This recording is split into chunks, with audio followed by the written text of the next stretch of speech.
From pretty much the present, this is your host, Adam Graham, bringing you a week of old-time radio detective podcasts from 2012. Because these podcasts are many years old, any offers or information included in the podcast may not be valid unless they're currently reflected on our Great Detectives of Old Time Radio website at greatdetectives.net. Here now is a week of old-time radio detective podcast.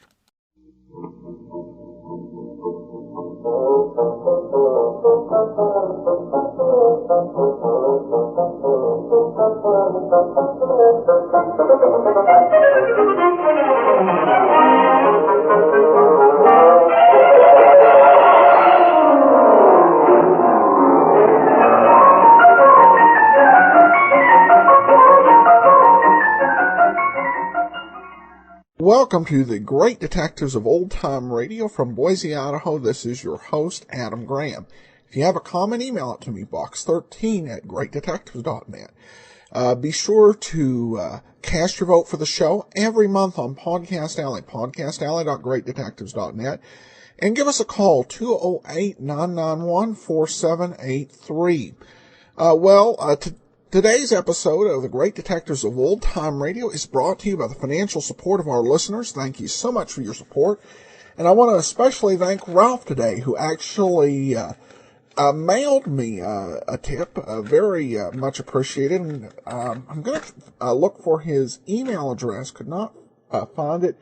Ralph from Jacksonville, if you're listening and you still haven't received access to the premium site, email me that, and I will, when you hear this, email me that, and I will get that to you.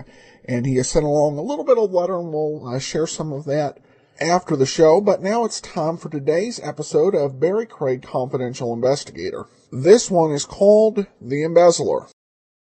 William Gargan stars as Barrie Craig, Confidential Investigator.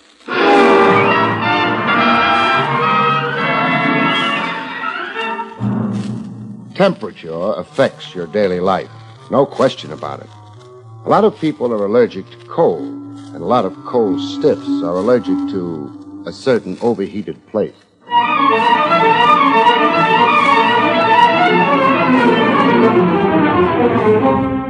The National Broadcasting Company presents William Gargan in another transcribed drama of mystery and adventure with America's #1 detective, Barrie Craig, Confidential Investigator.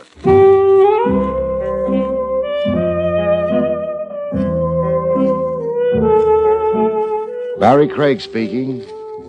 Robin Hood was a character in fiction. No such character except in some writer's brain. Yet every now and then, a live descendant of Robin Hood happens in real life. Some screwball who steals from the rich to give to the poor. Like a certain bank embezzler, I had the misfortune to be handed as an assignment one day. A small bank in a town with an under 20,000 population. The bank manager, a shriveled-up little guy named Woolsey, explained why he had reached way into New York for an investigator. Well, my hope is that you can prevent a terrible scandal, Mr. Craig. By catching this absconding teller. Yes, Kirk Dennis. Scandal, you said, in a tone of voice like the banshees were after you. The banshees are. You don't know Echo Corners. Tell me about your quaint little town. Well, you've heard of mountaineer feudists. The bloody Hatfields and McCoys. Here in Echo Corners, we have that precise situation. Barbarism and hatred that divides the town. This side against that side.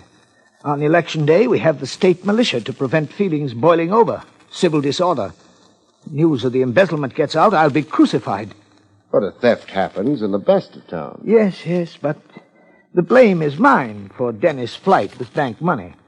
How come? Dennis is a sort of protege of mine. I've sponsored the man. I met with severe criticism when I gave him a job in the bank. Criticism? Why? Dennis had been involved in some scrape prior to the bank job. Scrape like? An automobile accident and property damage. Well, that's only a civil case. No, criminal. Dennis was accused of hitting and running from the scene. Sentence was suspended, however. One half of the town had a gimmick for reading Dennis out of organized society. Yes, and then I foolishly hired him in the face of such criticism. Find him, Mr. Craig, and recover the money before our next regular audit period. Well, if I do, what will you do? Well, I'm not sure. I think merely restore the money to our safe, wash my hands of the affair. You're thinking unlawfully.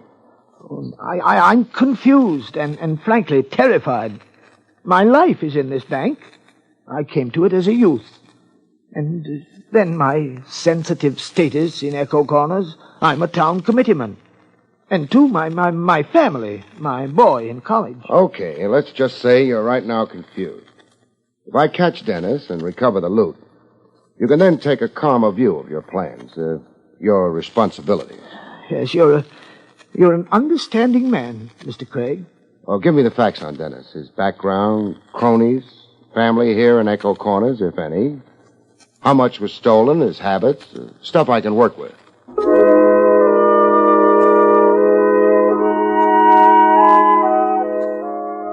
An embezzlement temporarily hushed up.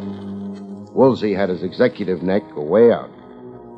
I got all the facts he knew about young Kirk Dennis and then went to work. Work kicked off pleasantly enough. In a farmer's market, the annual Spring Jubilee Bazaar was the occasion for the crowds and music. The booth I was especially interested in had a spinning wheel with numbers on it.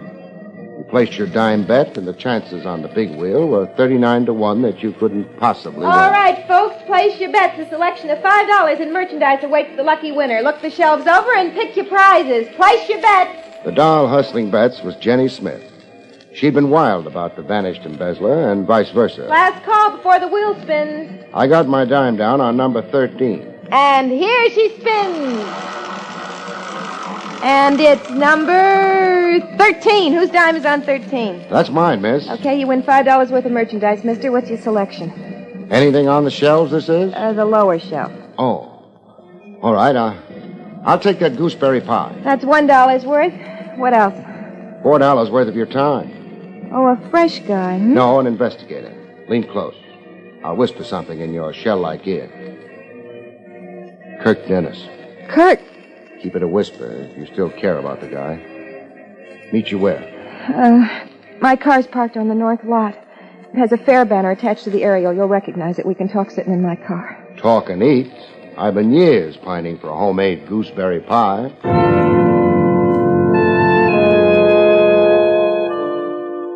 When the pie was devoured, we talked. What's this about? 10 to 20 years. 10 to 20 years? The time friend Kirk will spend in the clink for absconding with bank money. Kirk? You sound like you put embezzlement past him. Oh, it's just impossible to believe that Kirk would do anything criminal. The jails are full of the nicest people. Look, if what you say about Kirk is true, why haven't I heard about it?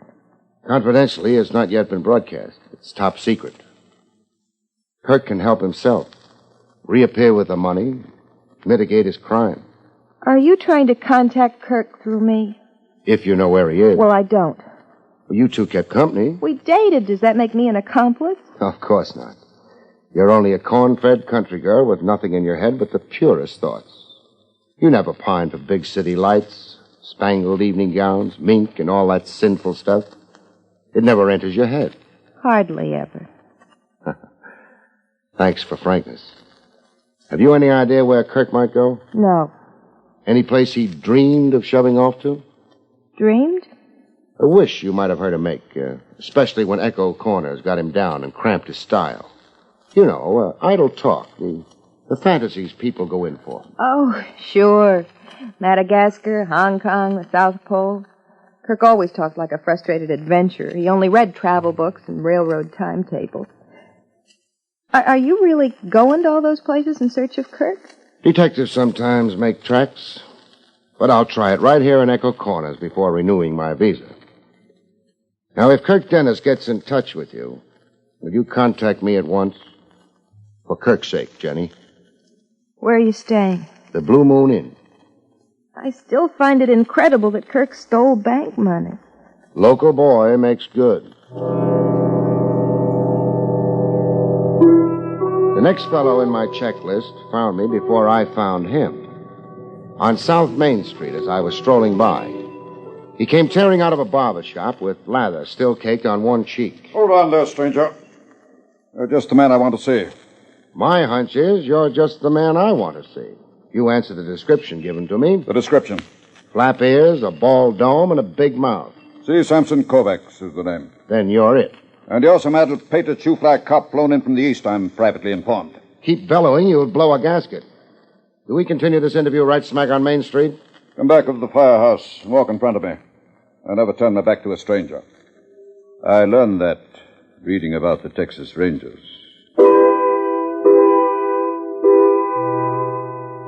Back of the firehouse, Kovacs raced his tongue in high speed. I'm privately informed a certain whelp whose name is better unmentioned. Kirk Dennis. Wash him out. That this thieving scoundrel took to his heels with a certain parcel of money. $80,000. You keep interrupting. You talk all around the landscape. Some brass tacks, huh? Who keeps you informed? Kovacs is not without friends. And not without suckers. Is that a merely reference to the venerable trade I pursue? Money lending and bet-taking isn't a trade, Squire Kovacs. It's a racket. What is a harness race without a wager? How about the money lending? And at a rate of interest that begins at 20%, I'm reliably told. You've been listening to my yellow-livered detractors. How much did Kirk Dennis owe you? I held his paper for, $5,000. Plus 20%. That makes the debt $6,000. It is an infamous lie. What is? That I put Dennis up to violating his trust as a bank teller. That Dennis stole money at my behest. No, who said that? There have been whisperings. When did you last see Kirk Dennis? Not for a moon. If he skipped to Echo Corners in the county, you're stuck with $6,000 worth of uncollectible paper. How about that? A man dishonors his debt to me. I'd follow him to the ends of the earth. Then start traveling after Dennis. No such emergency. Dennis has performed with commendable regard for me. Meaning? An envelope left under my door. 2 nights ago, was it? Yes. The night of the Mad Hatter's ball. In the envelope is debt paid in full. Dennis left an envelope containing $6,000 under your door. He did? Stolen bank money. I dispute and deny that. You'll have to give it back. Not without a legal struggle.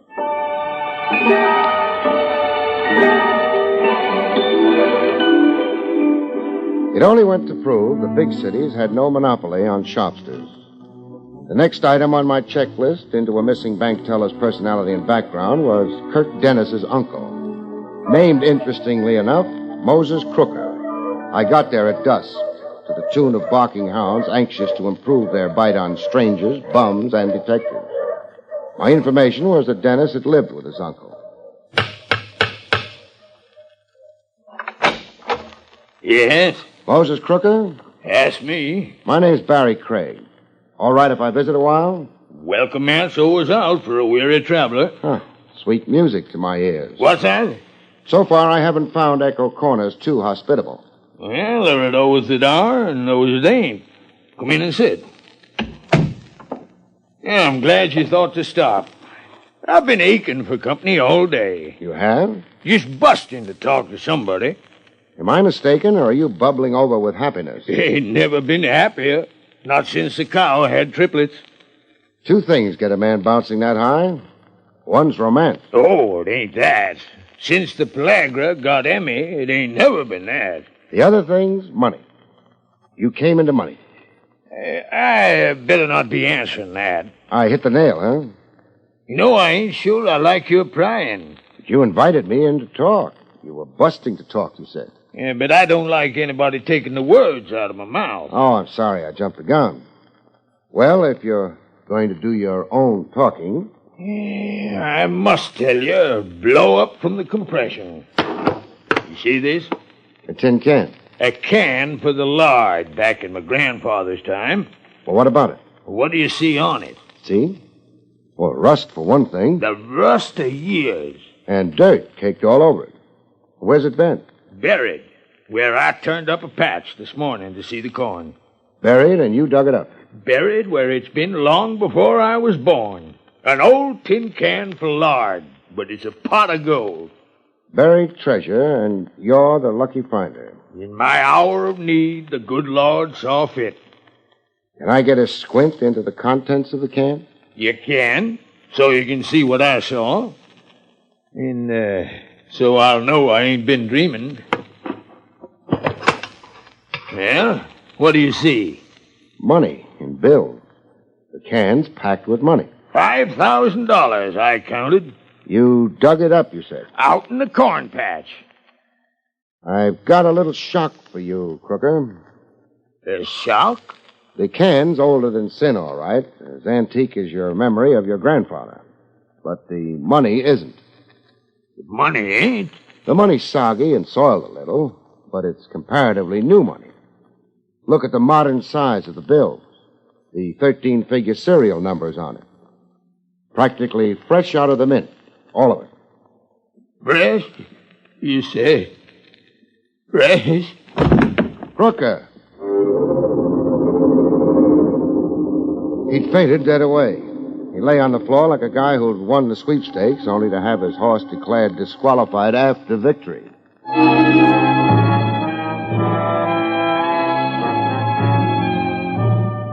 When old Moses Crooker came out of his faint, he tried to make an argument of it.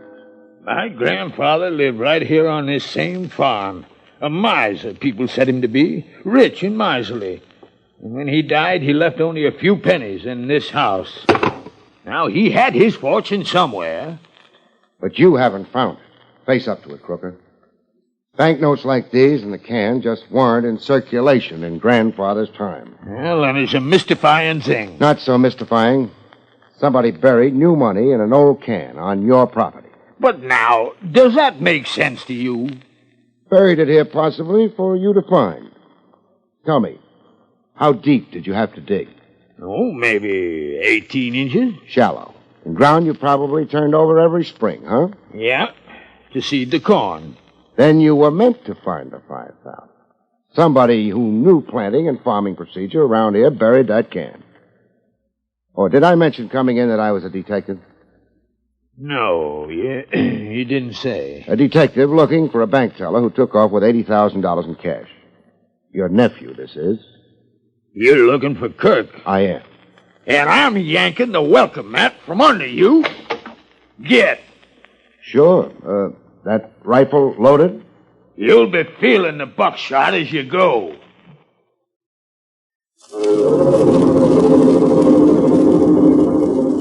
I said Echo Corners was downright inhospitable. With the baying hounds back in my ears, I tried quitting the area fast. Uncle wished me Godspeed. Being half blind, he aimed right at me. First ditch I found, I jumped in. Nothing like a foxhole during battle.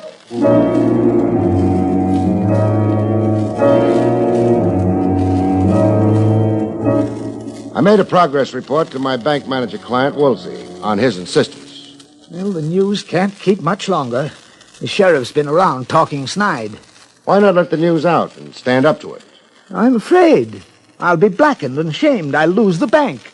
You mean your job in the bank? I'll be voted out. Well, some of the loot's been distributed. 6,000 to Kovacs to buy up Dennis's IOUs. 5,000 left for Uncle Crooker to feather his old age. To lift the mortgage, my bank holds a $5,000 mortgage on the Crooker place. Oh, a touch of Robin Hood in your missing teller. Pay the bank back with its own money? Well, that's double thievery. And the cream of the jest. Have you any news of Dennis? Something you maybe picked up on the Echo Corners grapevine? Well, it's said he was seen camping in Whitehead Park last night, boiling a kettle over a campfire and settling for the night. Who saw him? Clem Hobie.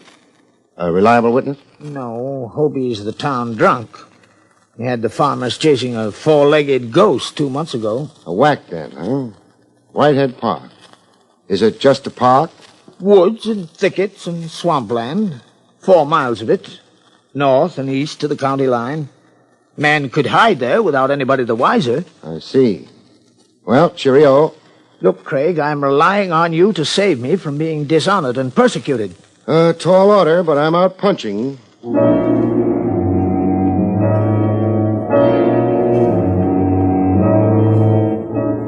I took to the woods, just to familiarize myself with the terrain in case I did have to flush a fugitive out of them. Whitehead Park looked like African bush country, very dense, very restful. A good spot for a long sleep, voluntary or otherwise. Mine happened otherwise, by will of the above. Oh, wait, dropped from the skies. Face up, flat on the ground, I got a look at the mighty sleep giver. A man up in the trees with another rock in his hand, the size of the one he'd already crowned me with. I couldn't make out the man's face. My eyes weren't that good.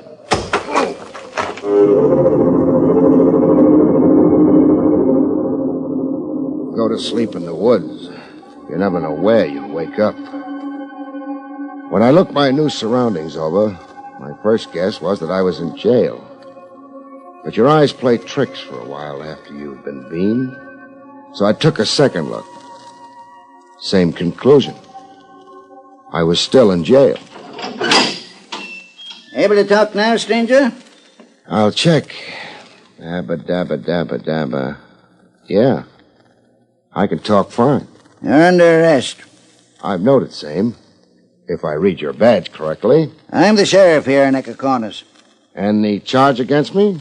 Vagrancy, suspicion of chicken stealing, sleeping in Whitehead Park where a deputy found you. We don't let bums hang around here long, stranger. So why aren't you leaving town? I insulted you. Add a new charge to the old one. All right, what's my punishment? I'm riding you to the county line and booting you across it.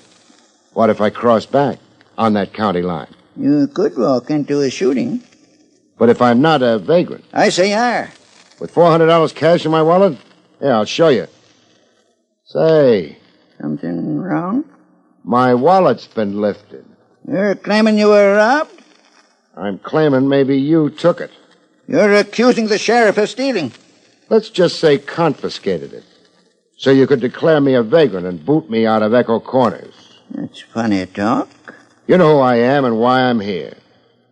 You're that half of the town that wants the bank manager Woolsey out on a limb. In disgrace and bounced out of the bank managership and off the town committee. You don't want me to catch a crook for him. If I admit to it? Deny it and I'll call you a liar. Give me my wallet and let me out of here. Woolsey ain't worth your time. Him suppressing the theft and mocking the law in Corners. Woolsey's just a worried man. I'm sheriff here, but Woolsey brought you in from the east. So that's your real gripe, huh? Look, Woolsey had a right to hire a private cop. And with the sample of your tactics I've just had, I don't blame him. I'm advising you to go home, Mr. And I'm advising you to go... Well, go find out who beamed me in Whitehead Park this afternoon. My wallet. It's in my desk. I'll give it to you on your way out.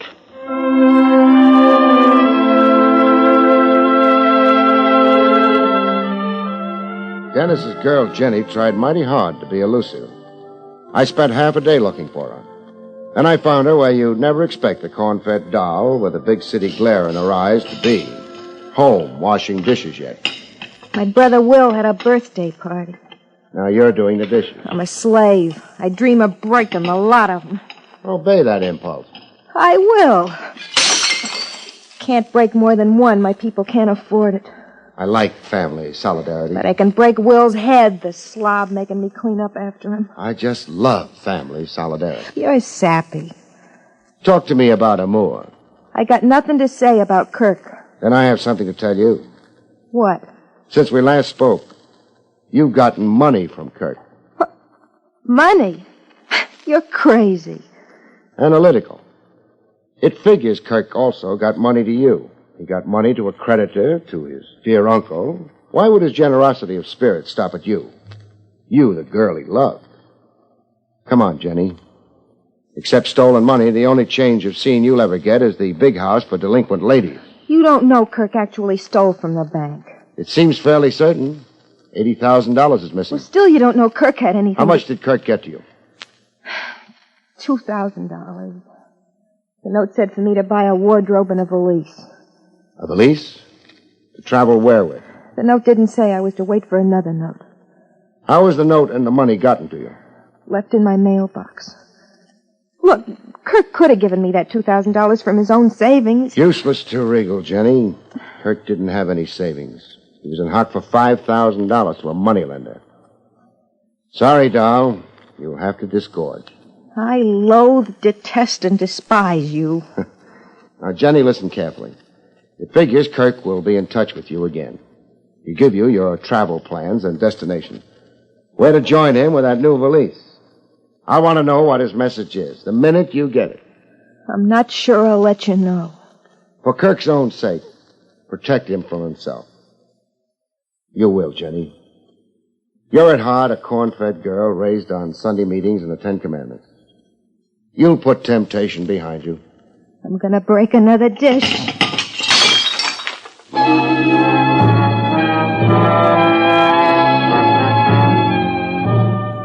Jenny wrestled the devil and won. She put temptation behind her. She told me so in a phone call to where I was staying, the Blue Moon Hotel. Barrie Craig, a stranger in paradise. Hello? This is Jenny. Dear Jenny. Go jump in the lake. Only in a sweetheart dive. Meet you in a bathing suit. Now, finger Kirk for me. I'll hate myself. There was another note in my mailbox this morning. Instructions on where you were to join him? Yeah. Where? Tomorrow noon in Boston. I'm to be standing outside a hotel, just standing until Kirk comes by in a car. What's the name of the Boston hotel? It's a French name I can't pronounce. Well, try pronouncing it. Chateau Paraquet. Chateau Paraquet. Misplaced hotel. Why isn't it in Paris? It blew over to Boston in a high wind. Bless you, Jenny. You're a bulwark of justice. I'm a dope. Now I'll never get out of Echo Corners. You will. How? Nobody lives forever. Ring off, doll. I've got work to do.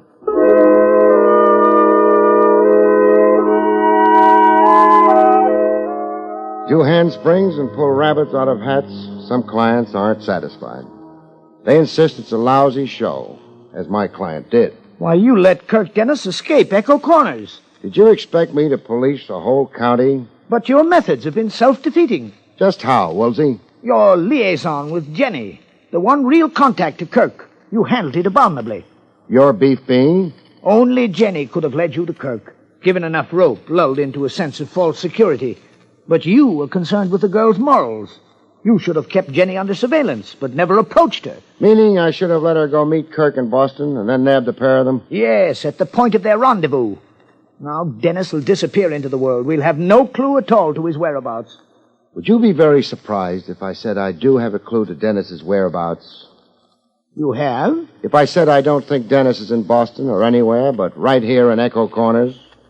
But I don't... Would a fugitive thief be stupid enough to expose his whereabouts to a girl he knows must be under police control here in Echo Corners? Well, a man in love might. Not in my book. Anyhow, not this soon after the theft. Not with the case red hot and blazing. And I've got more ideas, Woolsey. Yes? About Dennis's lavish handing out of money. 6,000 and 5 and 2 to Jenny.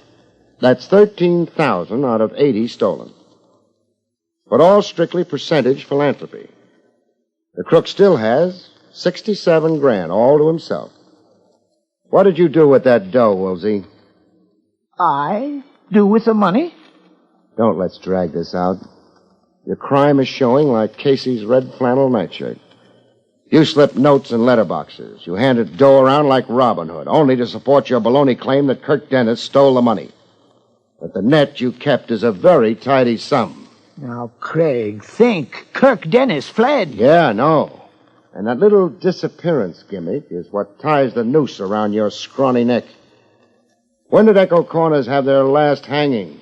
Oh, Craig, you're insane. Wise. Wise to you. Theft and murder. You did both. Okay, if you're going to make it tough to find the corpse of Kirk Dennis.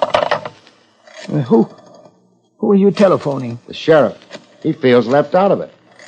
I'm inviting him, deputies and all, to turn the town and county inside out, looking for the remains of the late Kirk Dennis.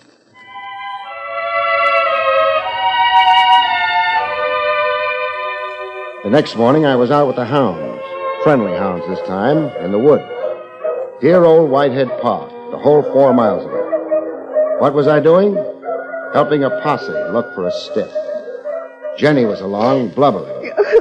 Poor Kirk. I said Echo Corners holds nobody forever. Craig, I want to apologize for... So get down on your knees, Sheriff.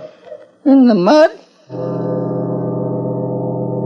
When the dogs stopped barking, I figured they'd come across Kirk Dennis. They had. He was in a shallow ditch, not 4 feet from where I'd conked out the day before. I'd been sleeping side by side with the dead and hadn't known it. The things a confidential cop does for a measly living.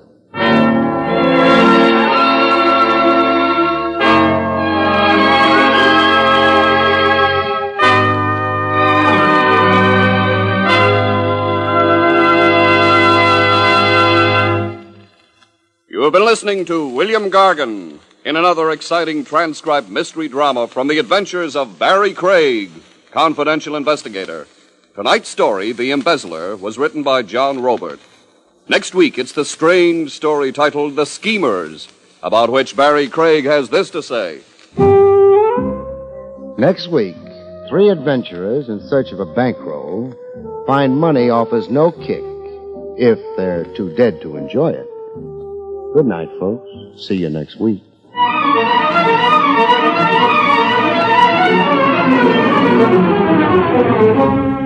The National Broadcasting Company has just brought you William Gargan, starring as Barrie Craig, confidential investigator. Featured in the role of Jenny was Terry Keene. Don Pardo speaking.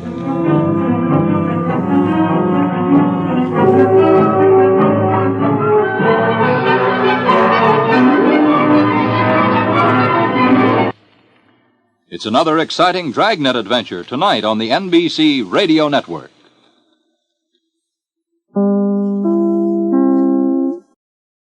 Welcome back.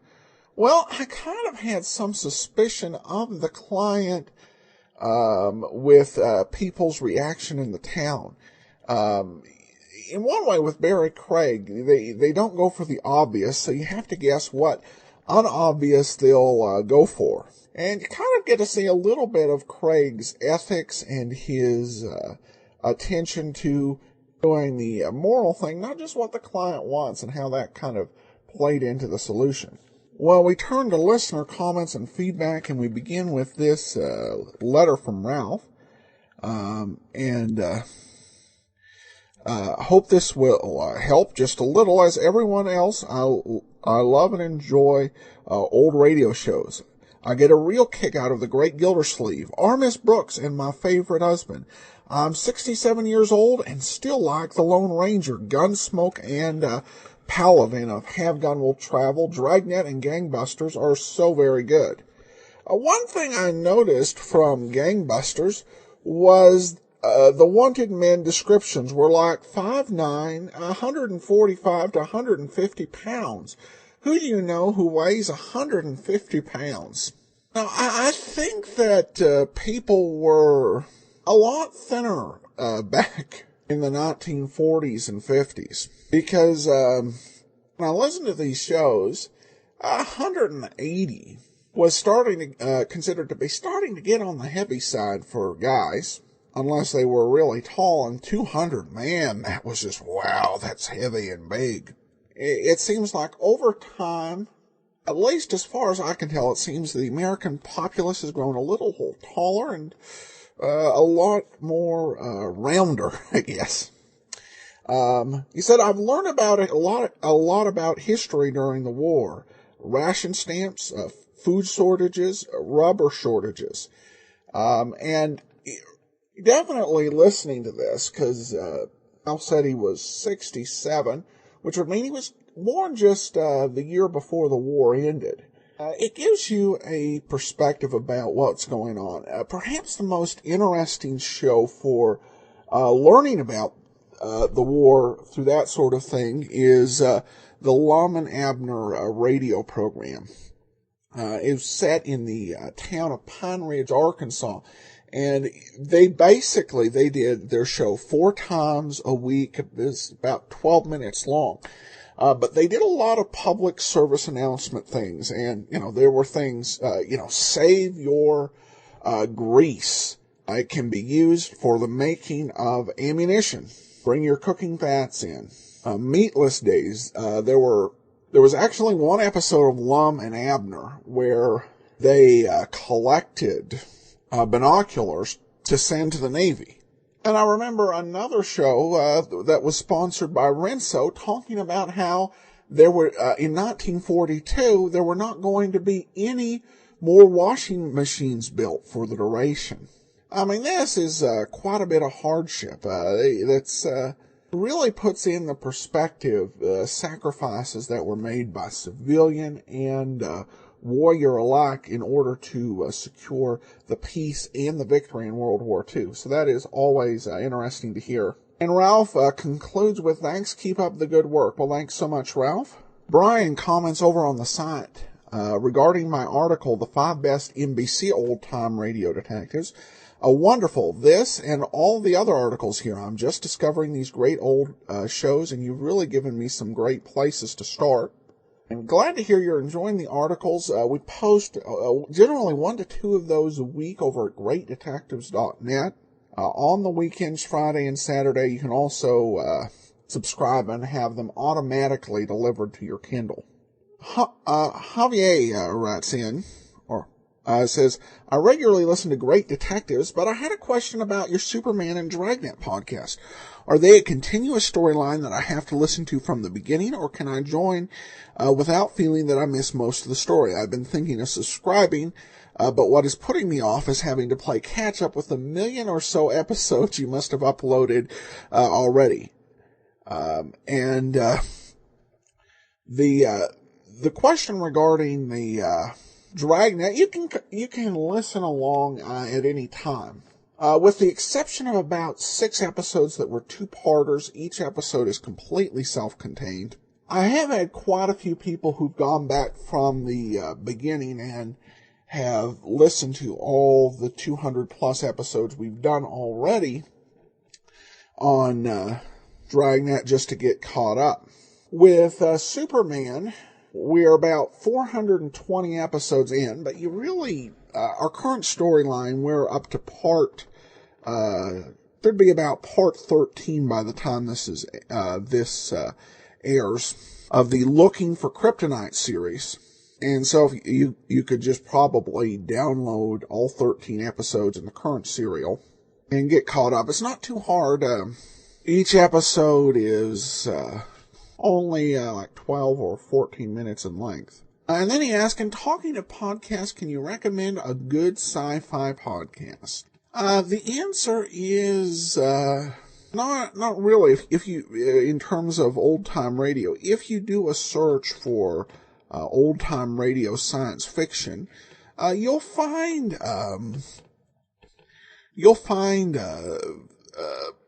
unhosted podcasts, basically, where you get the actual episode preceded by about 3 minutes of ad, or you'll just get an introduction. I like some science fiction radio, and it's on the list of things I've thought about doing a podcast about. It would be more challenging to put together because there are less sci-fi series, and there are quite a few series that have some science fiction episodes in them, such as Suspense and Escape,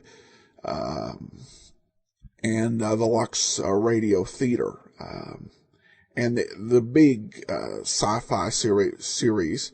You have X-1 Dimension X.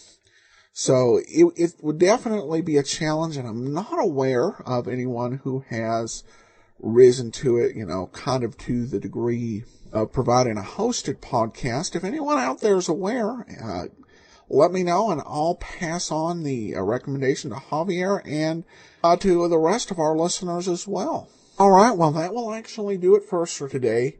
I've received several questions and comments regarding Candy Matson, and I'm saving them all for tomorrow. We will get to them.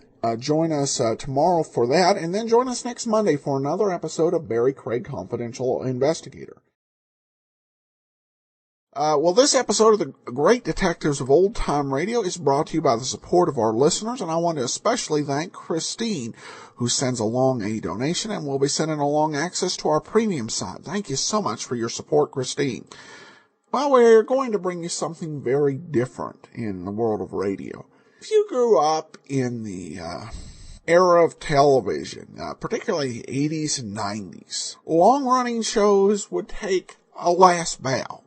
A final episode in which there would be changes made to the characters' lives, and plot lines would all be neatly tied up. Whether it was Growing Pains, MacGyver, Touched by an Angel, fans of long-running shows expect a send-off, answers key questions. Perhaps the one exception to this rule is detective shows. Usually they don't. The Monk series finale was a bit of an exception to this rule just because of the type of character Monk was. In the 1960s, when Perry Mason went off the air, the ending of the series left Perry, Della, and Paul planning for their next case. An indication that perhaps when it comes to those who solve mysteries, we don't necessarily see or seek a specific plot resolution for them, because we imagine them just continuing as they were, solving cases as they come along. In radio, it was rare among all shows, almost unheard of detective shows, to have an ending to a series that radically changed plot lines and resolved them. The only two that I've heard are the radio series finale for Have Gun Will Travel, and the finale of a 15-minute show called Family Doctor. And I've found that there are a few other shows that were syndicated in a block of episodes that had a very definite ending to the adventures. But the shows people talk about and regularly listen to half-hour shows generally didn't have endings. The Candy Matson San Francisco run definitely had an ending. One reason why programs didn't usually have an ending is there was always the possibility that you could be brought back to the air, and you didn't want to mess up a plot line that could be further explored. For example, there was Broadway Is My Beat, which was canceled in 1953, only to be brought back as a summer replacement series in 1954. Yours Truly, Johnny Dollar, was canceled several times and brought back. Comedy programs went off the air for the summer, always thinking that there was going to be a next season. And sometimes shows were canceled on one network only to be brought back on another. Well, Candy Matson's San Francisco Origination was very different. This episode aired in April of 1951, April 29th. And by then, it had really become apparent that San Francisco's attempt to become a radio town, to compete with Hollywood and New York, wasn't going to happen, particularly with the rise of television coming and the decline of radio. And it was doubtful that they even thought that there would be any interest in bringing Candy Matson back as a national program from Hollywood. The program had been well beloved by San Francisco listeners, as we heard it being recognized on a previous episode. The writers decided to give us that rarest of commodities in old-time radio, a series finale. And some may like it, others may not. But even for being a finale, it makes it something special, so I hope you'll enjoy it. Here now is Candy's last case.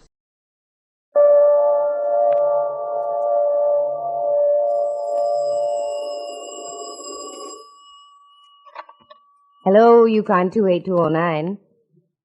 Yes, this is Candy Matson.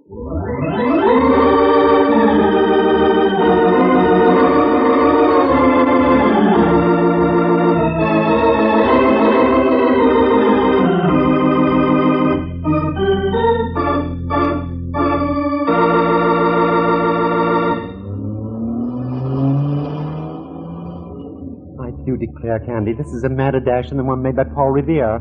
Look out for that man. I see him, Rembrandt. I know it, you know it, but does he?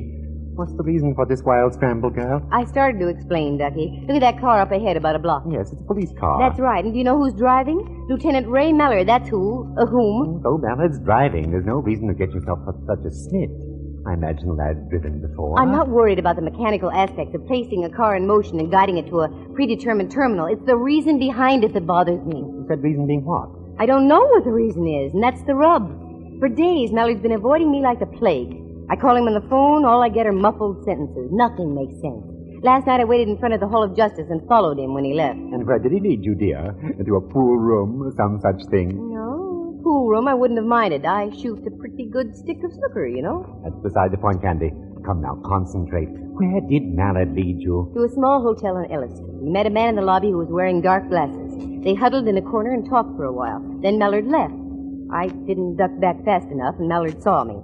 Oh, brother, what a bawling out I got. How strange. With that, he got in his car and drove away like frantic. That certainly doesn't sound like Mallard. I called to apologize this morning. He wouldn't even talk to me. And now this.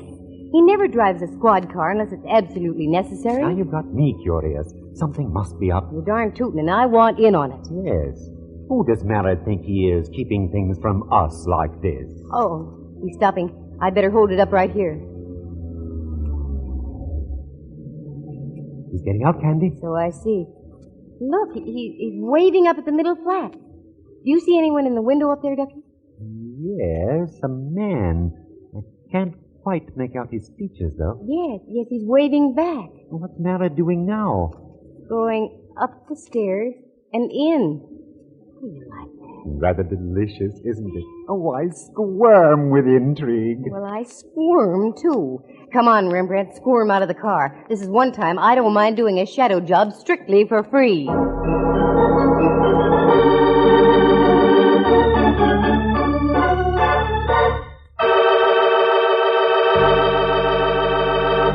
From San Francisco, the National Broadcasting Company presents another yarn in the adventures of that attractive private eye, Candy Matson, Yukon 28209.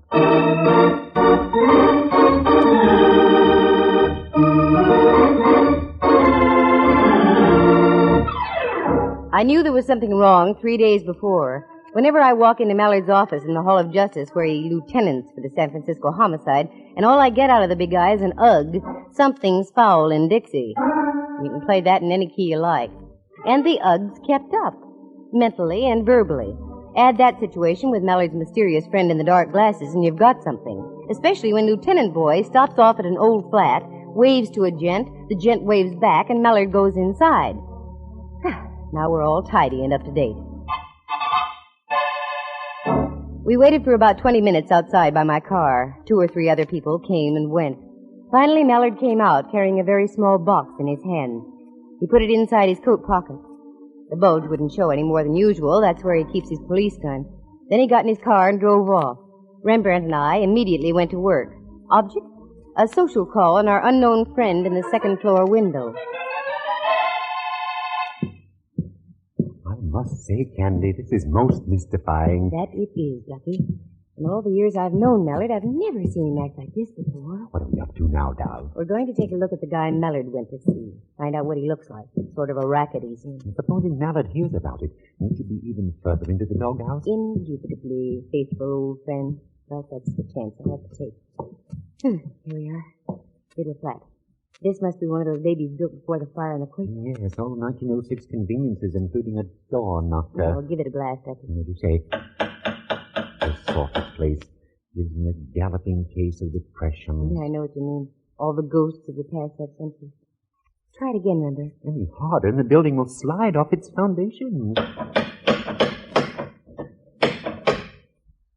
What is this? You could have heard that last knock out of the Fairlawn. Maybe he didn't hear you. Anyone in the neighborhood would have heard that knock. I'm going to try the door. Voila. Except that it only moves about 2 inches. Shove on it, dear. My thoughts exactly. It gives a little. Help me, Rembrandt. Very well. Hey, look. Under the door. That's blood. I wouldn't call it ketchup. Come on. Once again and harder. Oh, my word. That's the polite term. These guys are dead as they come. And look. What, dear? This is the Joe Mallard was talking to in the hotel lobby, even in the dark glasses. I wonder what Mallard will say about this. I was wondering the same thing. Come on, Rembrandt. I don't think I feel very well. That was an understatement. I felt worse than that. But I had to follow through now. Our next step took us down to the Hall of Justice for a little visit with Mallard. He was in. Just beat us back by about 10 minutes. He was still wearing the same scowl he had on the last time I'd spoken to him. You still mad at me, Mallard? No, I'm mad at myself. Did you stub your toe somewhere along the line, Minion? Is that it? No, but I'm about to. What do you mean by that, Footflat? You'll find out. And it's all your fault, too. You mean about last night, my following you? No, that was a dirty trick, but I forgive you. It isn't that. Then what is it? Yes, for goodness sake, stop sounding like a threepenny thrill book. I'll say what I have to say in my own good time, and nobody can force me to do otherwise. I've got news for you, Junior. The police can make you talk. The police? What kind of triple talk is this? We followed you out to that flat just now. We saw everything. What? Oh, the underhanded... So, you know. Yes, but why did you do it, Mallard? Because I'm a fool. Just a plain fool, and I ought to have my head examined. Also, the poor fellow you left out there. He needs his head examined, too. He sure does. Got a hole in it about the size a .45 slug would make. Wait a minute. What are you talking about? Don't you know? I thought I did. Now I don't think so. Now, come on, quick. What's this hole in the head routine? He's serious, Candy. I really think he is. All right, I'm serious. Come on, spill. Okay, I'll tell it to you like you don't know. We followed you out there. You wave up to the second story. Man looks out the window and waves back. Check. You go inside. We wait 20 minutes further away. You come out with a small object in your hands. You put said object in the inside coat pocket. Good report. Most efficient. You drive off. We go up to pay a visit. The host wasn't willing. He'd been shot to death. What? Oh, brother. And you thought I'd done it? Well? Well, really, Mallard, I don't see anything to laugh about. That's because you're not sitting where I am. Oh, Sister Susie, did you get your clues all fouled up? Let's get out of here. We got work to do.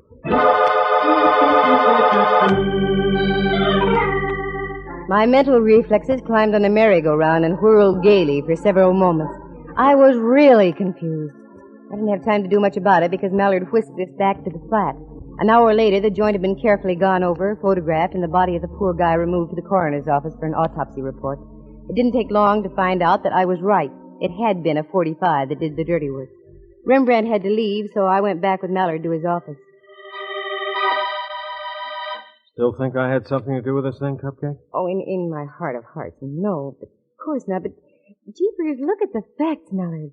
You come out, we go up. The guy's stiff as a starched shirt. What would you think? The same thing you thought. The time element is what gets me. Not more than 3 minutes had elapsed between the time you left and the time we got up there. No. I can account for that, I think. But I'm not going to. As a matter of fact, there are several things I could account for, but I'm not going to. Now who's doing the triple talk? I am, deliberately. I'm going to tell you something, Candy. Listen carefully.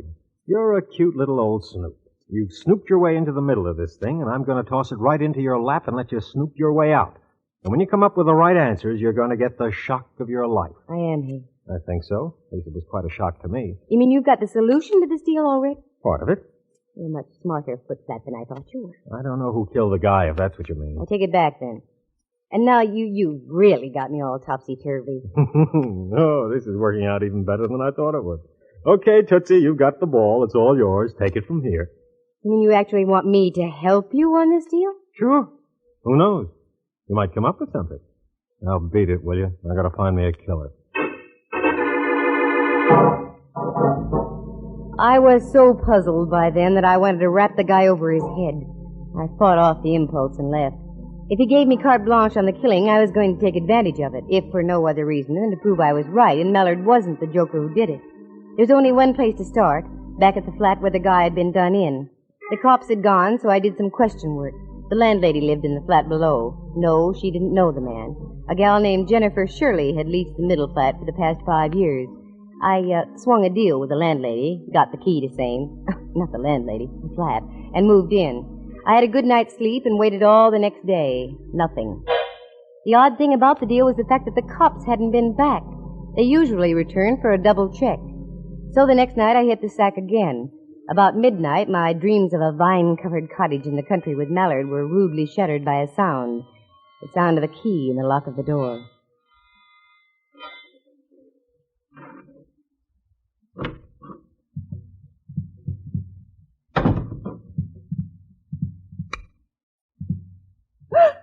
Oh, sorry, right, Jennifer.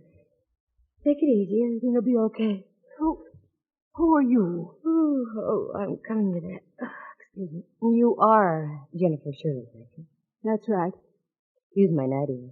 If I'd have known you was coming, I'd have gone formal. Just what is all this? What are you doing in my flat? Where have you been, Jennifer? Seattle? Why? Didn't you read the papers up that way? I was too busy. Know a man named Everett Stone? Of course I do. He's a very good friend of mine. He was up from Los Angeles on business, and I let him use my flat. And now you're here. I don't understand this at all. Look over there at your front door. Everett Stone was shot to death right on that spot. Everett? Dead? I can't believe it. I'm sorry, it's true. You can prove you were in Seattle, Jennifer. Yes. Here. My plane ticket receipt and the stubs on my luggage. I just got in at the airport less than an hour ago. Just for the record, where did you stay in Seattle? At the Olympic Hotel. We can prove that too, can we? Of course. Now wait just a moment. The shock of all this slowed me down for a second or two. Just who are you and what are you doing here? Simmer down, Jennifer. My name's Matson, Candy Matson. I'm a private investigator. Oh, yes, I've heard of you. I'm trying to find out who knocked off your friend Stone. You got any ideas? Several. So have I. One being this. Does everyone around here wear dark glasses? You've got a pair on, too. Same kind Everett Stone was wearing. Here, have a cigarette.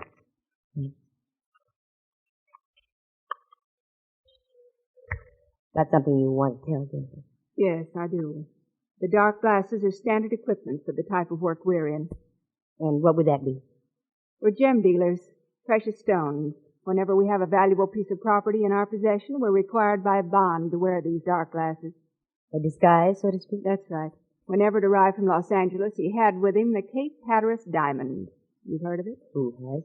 It was about $500,000. That's right. He was on his way to Seattle to show it to a prospective buyer. The first night here, Everett appeared on a television show to display the diamond. As he left, he knew he was being followed. He called me and asked me if we could make a switch. Wanted to know if I'd take the diamond on up to Seattle and try to make the sale. And he'd stay here, is that right? Right. Well, it was a good switch, except that Everett got himself knocked off for his trouble. Have you got the diamond with you? Right here, in my purse. Look. What a little beauty. And not so little as that. No. Oh, the most gorgeous thing I've ever seen. And you just carry it around in your purse like that? Certainly. Who'd think to look in a woman's purse? You've got a point. Lipstick, mascara, streetcar tokens, loose change, but not a $500,000 rock. Did Everett say what the man looked like, Jennifer, the one who was following him? Yes. He wrote a complete description for me. Have you got it? Also in my purse. Here. Yikes. Miss Matson, you're white as a sheet. What's wrong? Plenty's wrong. This describes a certain Lieutenant Ray Mallard to a T.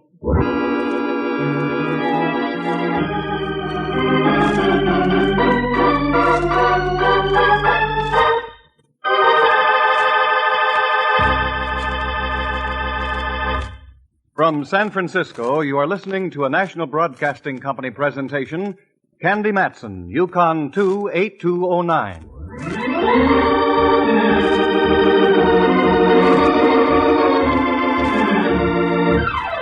I slipped out of my nightie, slipped into my street clothes, slipped Jennifer a wetfish handshake, slipped out the door, slipped into my car, and slipped home to my penthouse on Telegraph Hill, and from there I kept right on slipping. That description was Mallard's beyond all doubt. What made it worse was the fact that Rembrandt and I had seen Mallard coming out of the flat with a small package that could have been a jewel box.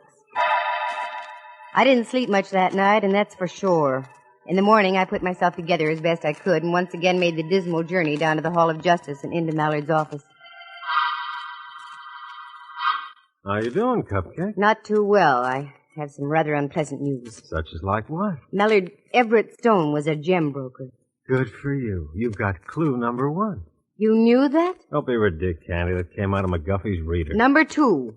He had the Cape Hatteras diamond with him when he arrived from Los Angeles. Atta girl, you're getting warm. He switched the rock to a gal named Jennifer Shirley. She took the diamond on up to Seattle because Everett thought he was being tailed. Hey, you're getting better and better. What's next? You mean none of this is news to you? Old hat so far. Well, maybe this won't be old hat. Everett wrote a description of the guy he thought was following him. He gave it to Jennifer. It's you right on the nose, Mallard boy. What? It's you, including the little mole you have behind your right ear. You don't look so good, Mallard, dear. Don't you think you ought to tell me what it's all about? Maybe I'd better. I can't for the life of me figure out. Wait a minute. Sure. Of course. You had me worried there for a minute, Cupcake. Doggone, what is this, Mallard? I'm getting mad. You'll find out. Oh, I'll find out. But when will I find out? Ooh, saved by the bell. Excuse me a minute, Detective Matson. Oh, sure. Lieutenant Mallard, homicide. Lieutenant, this is Sergeant O'Flaherty down on radio. We just got a report from Prowl Car 36. Yeah, O'Flaherty. There's been a dame killed out in that same flat, name of Jennifer Shirley.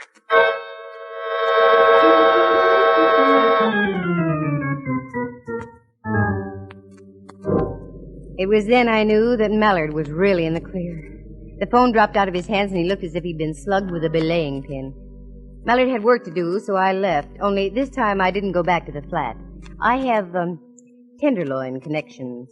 So, putting two and two together, I started making the rounds down around Turk Street. Turk, Ellis, Eddie, the whole section where the Easy Street boys hang out. I came up with nothing. Nothing until I stumbled into a little bar near Eddy Street on Leavenworth. I came face to face with an old acquaintance of mine. Name of, Montgomery the Mole.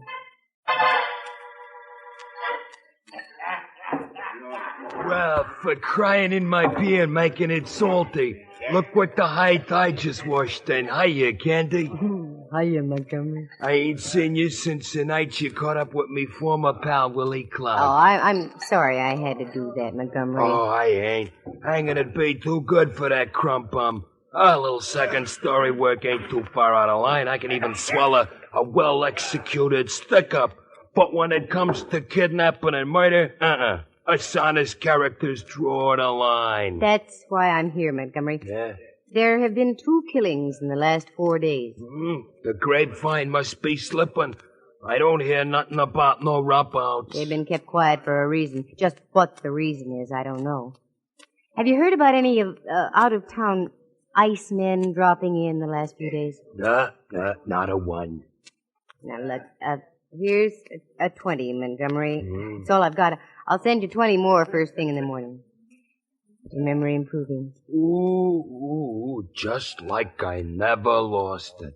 Well, is there a jewel boy in town? Look right ahead of you up at the bar. Yeah? That's him. If he ain't a hot ice juggler, my name ain't Montgomery. Got in just about 4 days ago. Calls himself Finch. Oh, Montgomery, I loves you. I'm moving over there. Do me a favor. Tip the bartender off. Tell him to keep my drinks well watered. It didn't take long. A guy from out of town gets lonesome. I was sitting at the bar no more than 3 minutes, and we were old friends.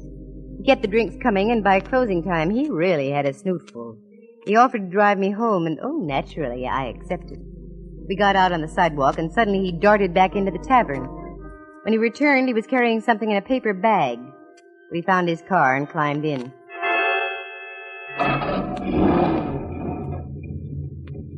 Don't you think you ought to let me drive, Mr. Finch? No. Quite a few. I can handle this little old car. I'm sort of stranger here. You'll have to tell me which way to go. Oh, sure. You go straight up Leavenworth here, and then you turn right on Bush. I'll direct you after that. Okie doke. Oh, you sing real pretty. When did you say you got into town, Mr. Finch? Oh, about 4 days ago. Let's see. Yeah, that's right. What sort of business are you in? Business? I'm in no business. Retired, sort of. Oh. Got lots of money. Get lots more, too. Hey, look out for that bag. Oh, I'm sorry. How clumsy of me. There. Why, it's a purse. Why, Mr. Finch. Put it back. It's a present for my sister in Riverside. Oh, how thoughtful. Oh, turn left on Kearney Street, will you? Sure.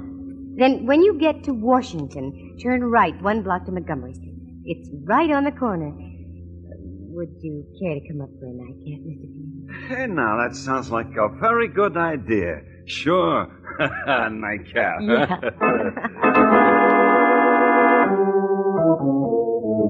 The corner of Washington and Montgomery is just half a block from Mallard's office in the Hall of Justice.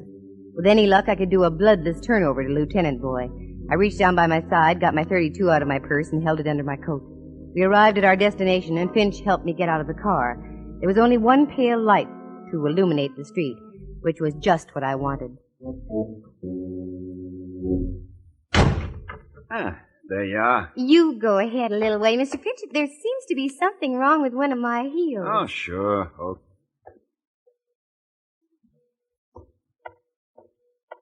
Don't turn around, Mr. Finch. Not if you value your life. This is a gun I've got stuck in your back, and believe me, I know how to use it. Say, what goes on here? I'm almost broke, if that's what you're This after. isn't a stick-up. See that door up the street in that big building? Just keep walking right on into that door.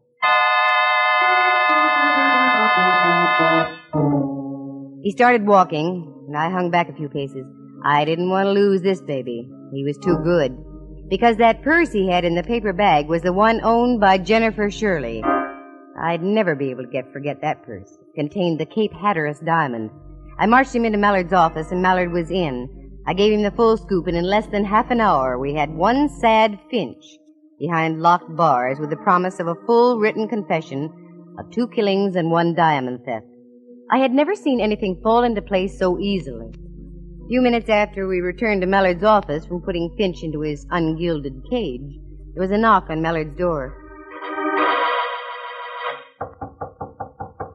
Come in. Is I Gumshoe? What on earth did you call me for at this hour of the night or morning? Yeah, come on in, Rembrandt. This ought to be fun. Oh, you too? Yeah. Why aren't you home getting your beauty rest? Oh, we just wound up a couple of killings, dear. Those of Everett Stone's and Jennifer Shirley. Well, bully for you. And I had nothing to do with it. Candy did it all. I left her strictly alone, and she came through like a trooper. There's only one little thing she's overlooked. When she comes up with that, she'll have solved her best and last case. Last case? What are you talking about, Mallard? Captain Mallard, this is Riley on the top deck. Captain? What is this? Yeah, Riley. We got this Finch joker all booked and fingerprinted. He's in the Lysol dip now, then we'll tuck him into Betty by for the night. Good. We're changing shifts now. Anything else you want from me? No, Riley. You can knock off. Fine, Captain. Oh, and all the boys up here send down congratulations. Oh, thanks, Riley. See you tomorrow. You? A captain? That's right. Well, by Jove, I think that's splendid. Congratulations, Minion. Thanks, Rembrandt. Oh, I'm getting dizzy again. He's a captain. And what's this stuff about my best and last case? Give out here, Mallard boy. Doggone it, you're missing the most important clue in this whole case. Now, let's review it. Go ahead, girl. I'm bursting me buttons. Okay. I first get suspicious when you turn grumpy on me, Mallard. That's when I was wrestling with myself over a decision. That's right. Then you meet the Stone guy in a small hotel on Ellis Street. Well, we had business. That's where he wanted to meet me. Then you go out to those flats. You wave, he waves, you go in. When you come out, you're carrying something. We go up, Stone is dead. Later, I meet Jennifer Shirley. She shows me the Cape Hatteras diamond. But she also shows me something else. A description written by Stone, a description fitting you exactly. Here. Look what was in Jennifer's purse, along with the diamond. What? Another description. One that fits Finch. Everett Stone accidentally gave Jennifer the wrong slip of paper, the one that described me. Oh, for Pete's sake. That sure had me worried, Mallard. Isn't there something else that worries you, Cupcake? Yes, there is, darn it, but I can't put my finger on... Wait a minute. That's it. The package. The one you carried down the stairs from that flat. At last, you finally did it, Candy. Here it is, right here. Open it, see for yourself. Okay.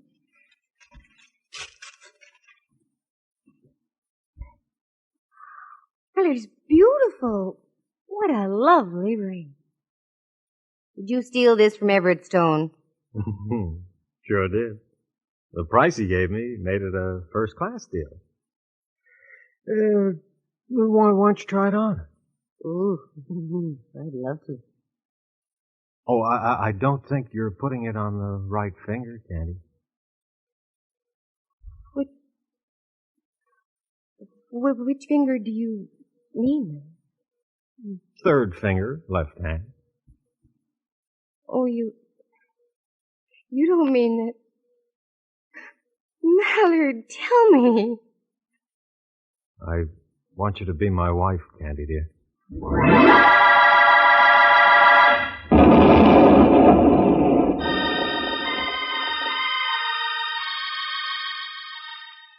Oh, say it again, will you, Mallard, dear? This is only another one of those fool dreams of mine, I'm sure. It's not a dream, Cupcake. I mean it. More than I've ever meant anything in my life. Will you marry me, Candy? You big idiot. You don't need the answer to that. I wasn't asking you. Oh, yes, I'll marry you. Captain, dear. Forever and ever. Do you see now what I meant about this being your best and last case? Oh, yes, but you're wrong. I have another and a bigger case coming up.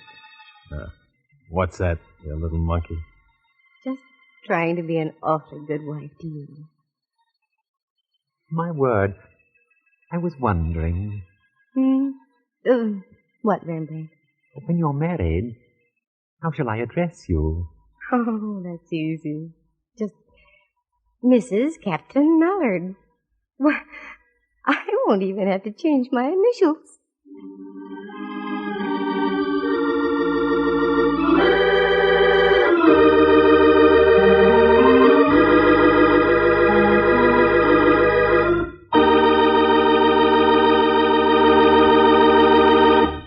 For excitement and adventure and romance, just dial... Mallard, Mrs. Captain Ray. Yukon 282. Oh, that won't be my phone number. Gee, I'm so confused, I don't know what I'm saying.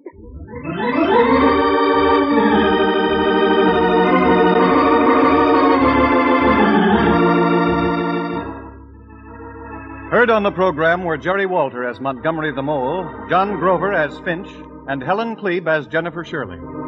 Jack Thomas is Rembrandt Watson, and Henry Leff is Captain Ray Mallard. The program stars Natalie Masters as Candy and is written and directed by Monty Masters. Sound effects are created by Bill Brownell, and Eloise Rowan is heard at the organ. Our engineer was Phil Ryder. The characters in the story were entirely fictitious. Any resemblance to actual people or names is purely coincidental. The program came to you from San Francisco, and this is Bud Heide speaking.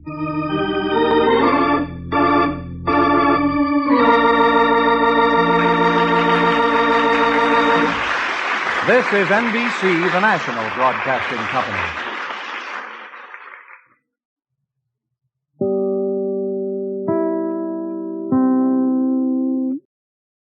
Welcome back. Well, quite an end for Candy Matson. I don't know about Mallard's approach. Acting like the woman you want to marry you is kind of dense and slow for not figuring it out generally doesn't guarantee a yes. But everybody lives happily ever after. I think the case itself had some pretty daring exploits by Candy, which made it a pretty fun and enjoyable episode for that perspective. Well, we turn to listener comments and questions now, and I've saved the one specifically about Candy Matson. Mary says, on Podcast Alley, of all the old-time radio detective podcasts on the webs, this is absolutely the best. I've been enjoying Candy Matson. Keep up the great work. From Mary. Thanks so much, Mary. I received an email here from Leigh from British Columbia. She says, hello, Adam. I recently listened to your podcast of the Candy Matson episode, The Movie Company, and recognized the voice of the movie director, Reginald Dick, played by Hal Burdick, as someone I enjoyed on several of your old-time radio podcasts. I did an online search for Mr. Burdick to find out what other radio programs he had starred in, and all that really came up was his role on Night Editor. Can you tell me what other radio programs I may have heard of him in? I'm a big fan of Candy Matson and all other old-time radio shows you share with us. Thanks for all the great work you do. Your attention to detail and enthusiasm during your comments is always appreciated. Thanks also to Andrew for making these programs sound so much more recent than they actually are. All the best from Lee in British Columbia. Well, thanks so much. Well, the name, I could not actually find anything. The name sent was Hal Rudick, and it was actually Burdick, so that might have affected it. The place I go when I'm looking for programs by an actor is I go to what's a website called Radio Gold Index. So radiogoldindex.com, just like it sounds, all one word. And I go under the artist search. And under Hal Burdick, all I found were night editor programs. Now, one thing that David Golden, who runs the site, makes clear is that it's not necessarily a complete list of everything that actors have been in, or is it always 100% accurate. But it's the best way to find parts that have feet or other roles of actors, because it's very nicely cross-referenced. Mr. Burdick may have appeared in other programs. One challenge is guest appearances don't always end up credited. And sometimes the people who are listening to the programs can guess the voices, and they guess accurately, and sometimes they can't. So a night editor is all I'm able to find. If a listener is able to locate any other roles by Mr. Burdick, let me know, and I'll pass it along to our listeners, both Lee as well as the rest of our listeners. Thank you. Dan provides us a little bit of trivia. A note about Candy Matson, the announcer of the show, Dudley Manlove, would go on to cult movie status when he appeared as Eros, the alien in Ed Wood's infamous Turkey Plan 9 from Outer Space. You can spot that very distinctive voice a mile away. And by the way, that was his real name.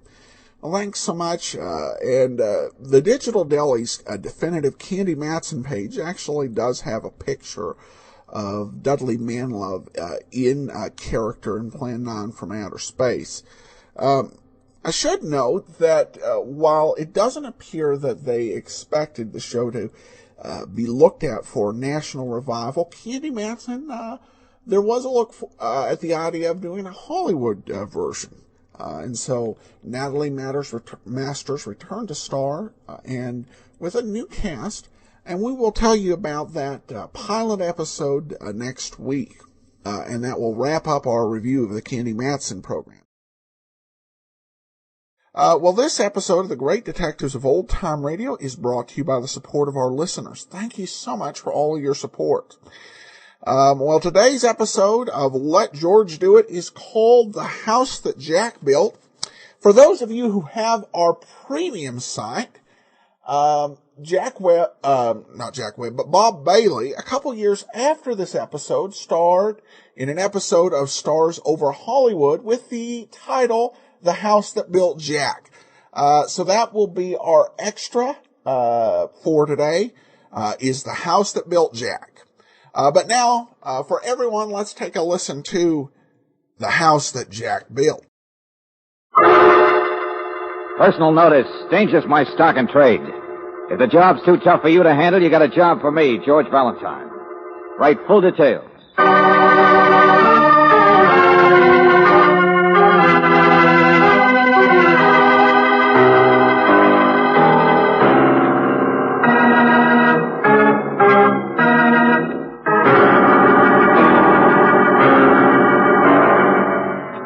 Standard Oil Company of California, on behalf of independent Chevron gas stations and standard stations throughout the West, invites you to Let George Do It.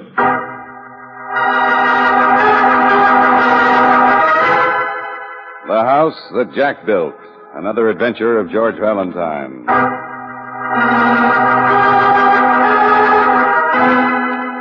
Dear Mr. Valentine, my name is Lacey Jack. Yeah, Jack is the surname. I always have to explain that. As a boy, I never appreciated that handle Lacey in the front, but I got over it. We change, don't we, as time goes by? Do a lot of things different.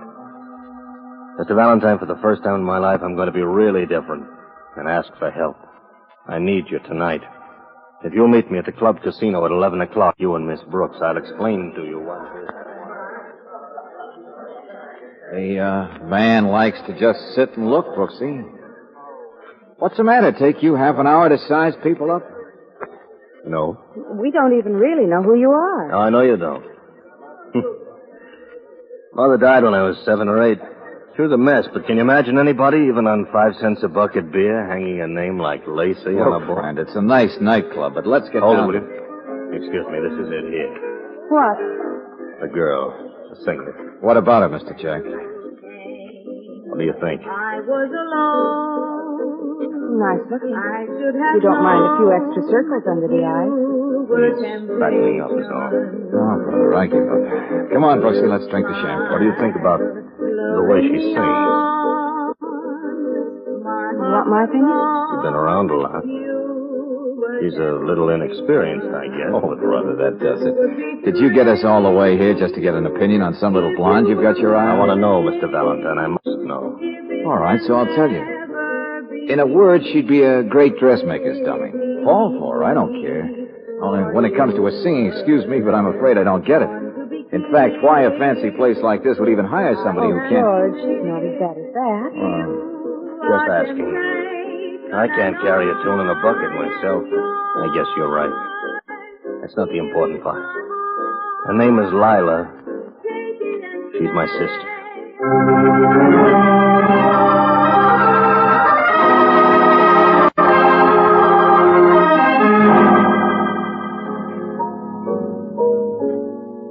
So Daddy has friends.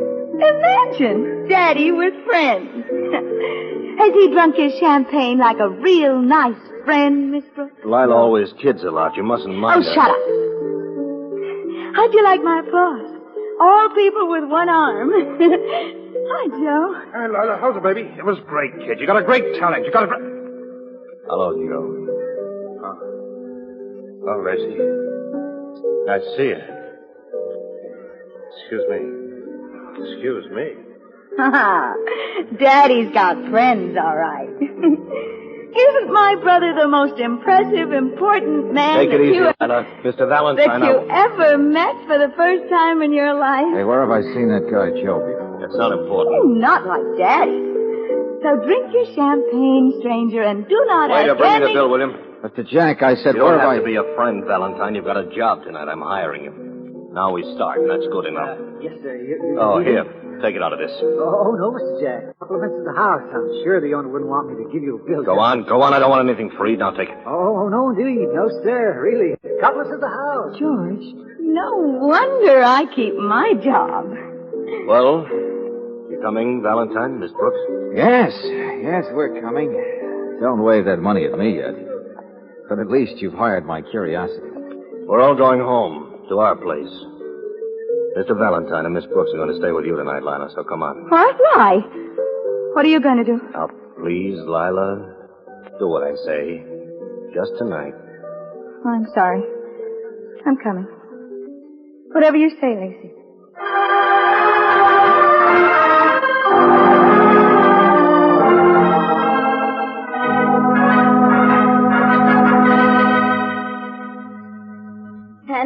And this is the house that Jack built. Nice-looking apartment. Hiya, Lacey. Hello, kid. You see a good movie? There's the rest of the family, the brother. Miss Brooks and this Mr. Valentine. Hello. I'm very pleased to meet you. Hiya. His name is Mickey, and he's the best halfback in town. Ha ha. Second string, he means. Gosh, he's the one who could have played ball. Huh? He's twice as fast as I am at everything, and he's still in better condition than most of them. I got him fooled, you see. Come on, Valentine, in here. And there's no fool like an old... Oh, shut up. What's your trouble tonight? Just keep them apart, Miss Brooks. They're all right. Just kids is all in here. So, you're the daddy around here, huh? The house that Jack built. Skip it. I'm sorry I've stalled so long. I just wanted you to meet them. I'm going out now. I'll be back in an hour. Hey, wait a minute. Hold it. My job isn't babysitting. There's a gun in the desk drawer if you need it. What? Job really starts when I get back. Lila is worried about me, that's all. I'm running cross town to see a man in a boarding house on Commercial Street. Hey, wait a minute, Buster. I said I don't... Credentials. There they are. I'm a writer, Mr. Valentine. I write about crime. Oh? I'm ready to blow the lid off this town. Oh, wow. Special deputy, DA's office. Mm-hmm. There's a big shot or two the police can't get because they don't have facts. The man I'm going to see has them. We'll go over that when I come back. That man in the nightclub, the one named Joe who knew you, works for one of those big shots. Yeah, that's where I've seen him before, in police lineups. He works for Duke Averson, right? Well, he's not the one I'm seeing. Joe, I mean. There's nothing on Averson, is there? Maybe we'll get something. Who knows? Only now I've got to get my car out of the garage before the night man leaves. Mr. Jack, I'm not going to... It's a dangerous game I play, Mr. Valentine. I told you I need your help. There's too many wrong people loose. Sure, I know people. And they know me. So I don't want anything to happen to the kids in there. Do you? No. No, that's the idea. Now you can get the gun out of the desk later on, I guess. And you don't have to worry about me any because I carry another one myself. Right here, you see? Yeah, I noticed. You play it straight, and I will. Always have all my life. Be back in an hour.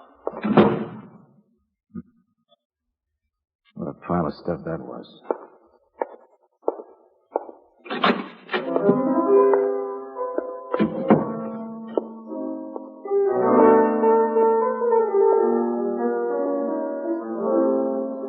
Lila, where's your telephone? Oh, it's there on the coffee table.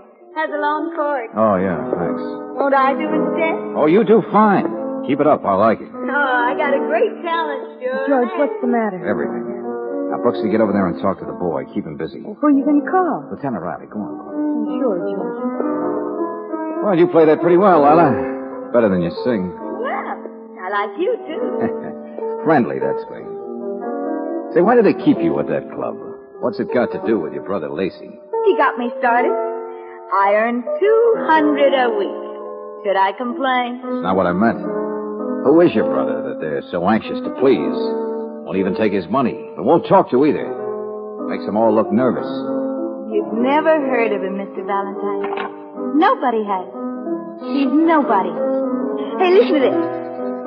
Has he ever done any writing in his life? What? Ever worked at the DA's office, special deputy? Oh, you jerk. No, not a sucker either. I'm sorry. What are you doing? Who is your brother, really, Lila? Why don't you like him? Why are other people afraid of him? Oh, hello. This is George Valentine. Give me Lieutenant Riley. Yeah, sure, I'll wait. Well, it won't do you any good, Mr. Valentine. They don't know anything. Nobody does. And nobody ever tells anybody... I'll get it, sis. Hey, Uncle Mark. Hello there, halfback. Your sister home and Lacey? Thought you might like to come upstairs, join a little party. Lieutenant Riley speaking here, Valentine. We'll keep you in training on ginger George, why ale. did you hang up on Lieutenant Riley? What about it, Lila? Thought you might like to have a little fun today. Well, hello. Hello. Come in. Your face is familiar, young man. So is yours. I don't recall a name. I only stopped by to ask the three jacks upstairs for Well, I lunch. recall yours. So, you live in the same building, Uncle Mark. Well, not really his uncle. Short for Marmaduke. Hideous, isn't it? Old friend, that's all. Short for Duke. Duke Averson. Well, I'm really impressed, Mr. Averson. This is the real big time. And I guess you're the biggest crooked wheel of them all, aren't you? Still rolling, at least. Don't be rude, young man. Well, Lacey isn't here. He went out a second ago to see a man in a rooming house. Oh, is that so? I didn't know. I'll bet you did know. You're not surprised. Oh, for heaven's sakes. I'm giving a party, young man. That's all I care about. And Lila, my dear, whenever you send these people home, come on up. Join us. Or bring them along. I don't care. George, what on earth is going Haven't you on? figured it, Angel? We're on top of a powder keg. And there is the dog that chases the cat, that worries the rat, that lives in the house. Lila, does your brother work for Averson? Who's the rat in that poem? Lacey? Does he really want to Duke Stugs? Mister, my brother's all right. He's straight. Take it easy, Mickey. And so is Duke. You just don't know him. He's a nice guy. Oh, sure. So nice that people who cross him end up dead. Only the police can ever prove it. You move in a great circle. Lacey's no rat. He's straight. You can't say that about... Uncle Mar, of all of them. Leave him alone. He doesn't know anything. You? Why did Lacey get you in the first place? We're going to find that out when Riley gets here. What? Hey, let go. And don't argue. He wants the two of you protected. Maybe he was telling that much of the truth. Here, Brooksy, the gun's for you. Now, Riley's probably in a lather because I hung up on him. So get him back. Get him over here. You won't have any more trouble. Well, Judge, where are you going? Blow the lid off this town. The house that Jack built, it's made out of straw. It's falling down. I don't know why. But I will if I can get down to Commercial Street in time to stop a murder.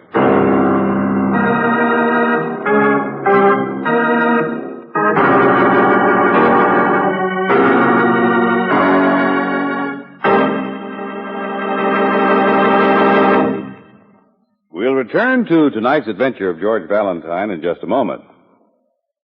When your car acts as if it had taken a sleeping pill instead of giving all the pep and power it was designed to give, it may be the fault of gummy gasoline.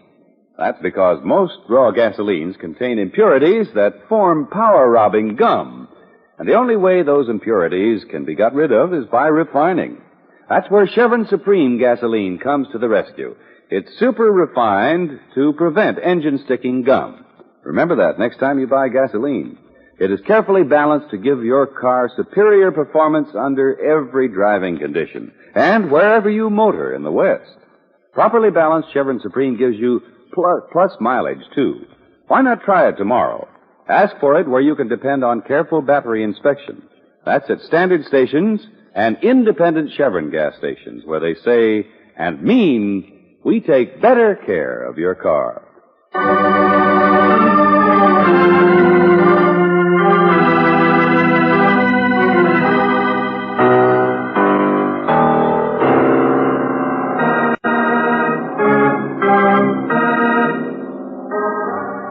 Now back to tonight's adventure of George Valentine. The house that Jack built. Lacey Jack, a strange man that you've never heard of before, but that other people seem to be afraid of. A man who apparently works for Duke Averson, whom the police have been trying to get for years. But why would such a man hire you? If your name is George Valentine, you know this is one case where you'll probably never have all the answers. But you also know that tonight there is a chance to blow the lid off this town, as Lacey himself put it a few minutes ago before he left. And as you hurry downstairs to your own car, you know that if 2 and 2 make 4, your first job is to stop a murder.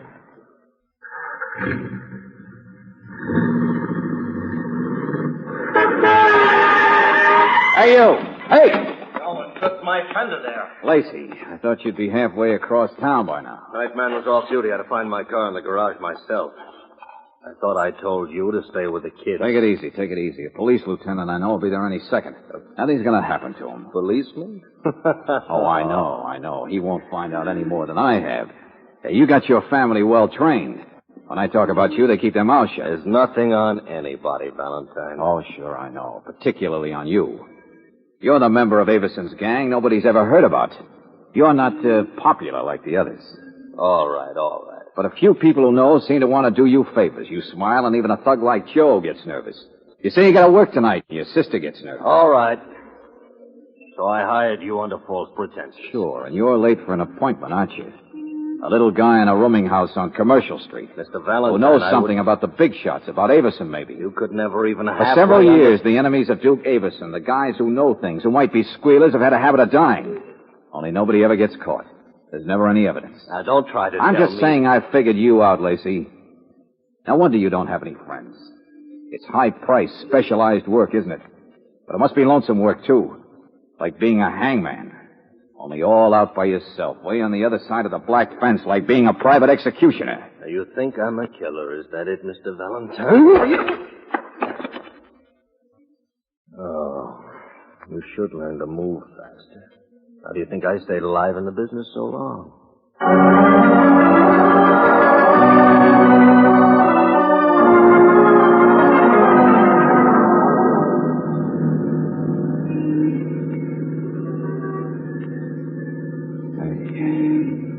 Hey, where is this? Hey, it's Commercial Street. Hang your head down between your legs a minute. You'll feel better. Oh, brother. You know all the tricks, don't you? Lightning Lacey, Billy the Kid. Fast on the draw, fast on the rabbit punch. Advice, that's all. How many men have you killed, Lacey, huh? Must be quite a life. St. Peter will say to you, "What did you do, my friend?" And then you'll say... Never mind. Just keep your hand off that car door. Oh, I know. You're the expert, all right. Lila is a mess on account of what you are. But Mickey, just because you're not the usual type rat, says you're straight, thinks you're a big hero. Well, lost your temper, huh? That's a big weakness in a guy like you. I'm not mad. You just talk too much. 3157 Commercial Street, huh? Yeah. This is it. It'll be easier if you come with me. And don't get any ideas. It's well prepared. 3 other boarders. They all work night shift. Landlady is gone. What's this guy's name? I don't know. Whitey something. Comes from Detroit. You don't even know his name. He's been pointed out. A young kid down on his luck. Just a kid. Only Avison says get him and you go to work while the rest of the boys have a party for an alibi. What's this Whitey got on the big boy, anyway? You waste your time asking me things, I'm here. Oh, sure, I know. You don't squeal. You're straight. Nice, honest, loyal guy. Well, how do you know for sure this Whitey's a squealer? Just a new kid from Detroit, he knows something or saw something? Well, how does that prove that he's the guy...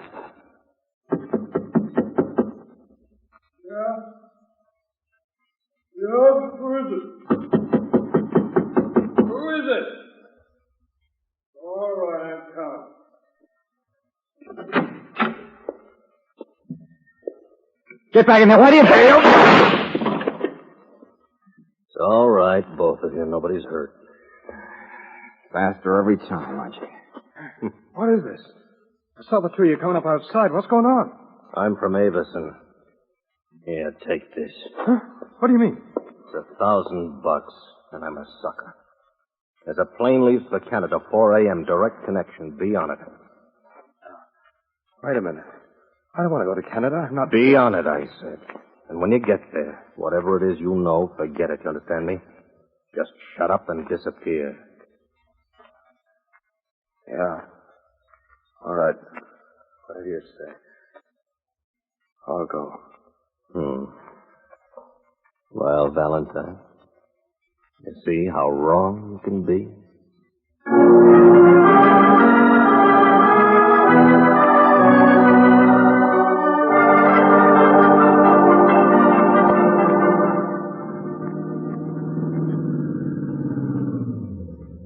All right, so you didn't. So you are playing a dangerous game tonight, so you're going soft. To the apartment, Ron. Soft in the head. Sure, the house that Jack built. You get orders to kill and you don't. That makes a big, noble guy out of you. Lights are on in the apartment, so the kids are all right. We'll take the back elevator. Oh, yeah, sure. The Penthouse Express, where the big guy lives and gives parties. I've always played it that way. Duke and I were kids together. Oh, you were kids together, huh? Oh, I wouldn't expect you to do any squealing. That's the code, isn't it? For a loyal man whose only vice is he kills people, who even his own friends are afraid of like a rattlesnake. Lay off, will you? What happened? Saw it yourself, Duke. This guy's been on my tail all evening. Yes, that Valentine. How on earth He did picked me up in the nightclub. He's been glued tight ever since. But what did you do Well, I about... couldn't rub off that Whitey kid from Detroit for you, could I? With him hanging around, you saw that yourself. But Lacey, look here, that Whitey... I gave Whitey $1,000 and a ticket for Canada. You what? Valentine didn't even tumble. He stayed in the car. So now I can shake him. I bought myself a ticket for the same plane. Oh, it's pretty good. So it happens in Canada instead of Commercial Street. Yes. Good work, Lacey. Whitey's a squealer. We can't afford to let him live. I guess I'll be going then. No, you've got time. Stick around. It's a good party. Old time's sake. Girls, bring my pal Lacey a drink.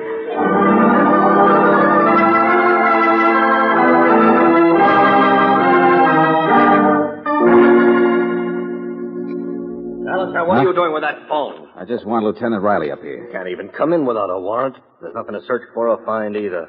This is the big time, detective. Now, look, Lacey, I've stuck around because you're going to give Avison to Riley on a silver platter. What? You're going to squeal. Come on, hurry it up. I am what, you dumb stupid? Easy now. Maybe that's how you can make some of it up. You and your code. You owe it to me, if nothing else, because I saved your life. What did you say? Yeah, that's right. You think you hired me so you'd have an excuse for not killing Whitey, an excuse to run away. Well, if I hadn't been with you tonight, it's you who'd be dead by now. Oh, you're crazy. Now cut it out. We'll get the truth out of Whitey. And I don't mean he's a squealer either. Oh, Valentine. Oh, that's right. Get mad now. Show me the muscles in your head. You know what I'm saying is true.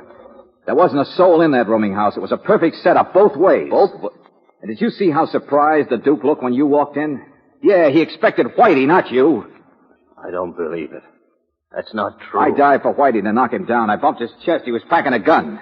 You think I've gone soft? Afraid to kill, huh? Well, I'll Why show don't you. you face it, Lacey? Who's more dangerous to Duke Everson than a guy who's gone soft like you have? Oh, no. No, you're not going to pull that trigger. You know it's true yourself. You're a has-been now, and anybody around you could see it. That Whitey you were supposed to kill, he's Everson's new executioner. Tonight, if I hadn't been there, you'd have walked straight into it.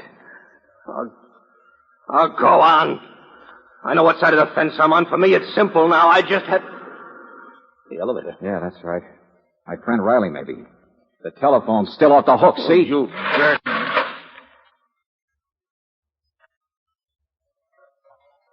Whitey. So long, Lacey. Have a nice sleep.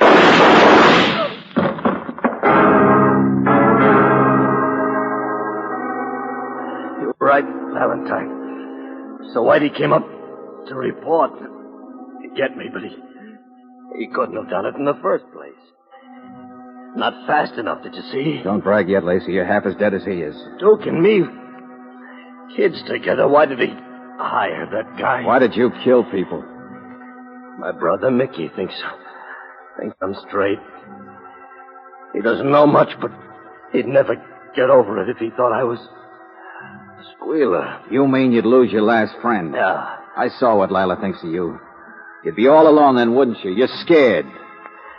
I'll talk. I'm a squealer. I want Mickey to know that, Valentine. I'll tell you about Everson. We'll blow the lid off this town. Believe me, he's it. All right, put your hands up. That's it. Valentine, you stand over there. And you drop that gun, Mr. Everson. Well, of course. Hello, Lieutenant. I just heard the shooting. I came out here to find out what... I know. I heard it from the front elevator. Welcome to the party, Riley. But get secretary quick. It's not going to last long. Hey, come on, Lacey. Come on. Wake up. Snap out of it. He's dying. Can't you see it? What can he say? Lacey and I are old friends, that's all. Huh. And if you try to go to court... Oh, shut up, Everson. Right. Nothing I can say now do any good against him. There's never any proof. Oh, Valentine, besides, I'm straight, see. You can't get him. I'm too washed up, even to squeal. Only. Keep away from that gun. Get out of the way, you suckers! Look out, stop him. Lacey, don't do it! All right, killer. You got him all right. You blew the lid off the town, all right. You killed the Duke. Only now drop that... Uh-oh. Yeah, Riley, you're wasting your breath, all right. The killer's always too fast for us. He's dead.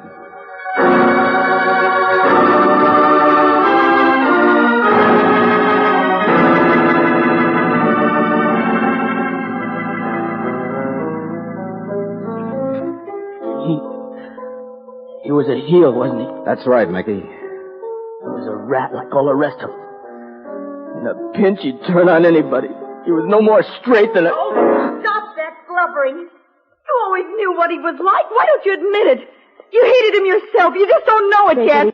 Well, grow up like I have.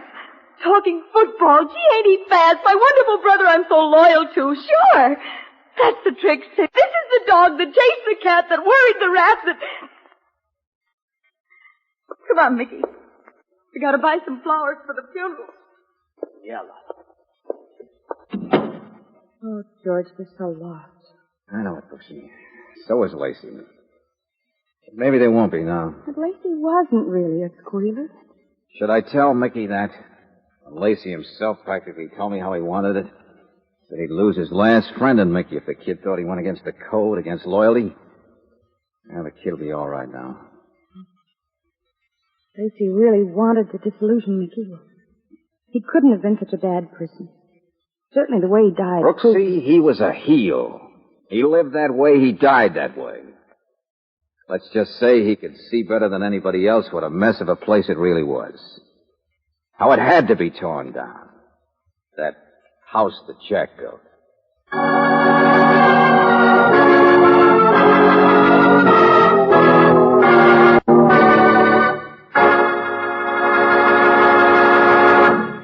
Did you know that today's automobiles need 40% more battery power than the cars of 10 years ago? That's because of the added electrical equipment. On most cars a decade ago, the battery took care of the starter and the lights, and that was all. Now the battery has to furnish power for the radio, heater, and other accessories, as well as for the starter and all the extra lights. To avoid trouble, have your car's battery checked regularly at a standard station or independent Chevron gas station. Here they do a speedy job right at the pump block. Make sure that battery water is at the proper level, the terminal clamps are clean and tight, and that your battery has a high enough charge.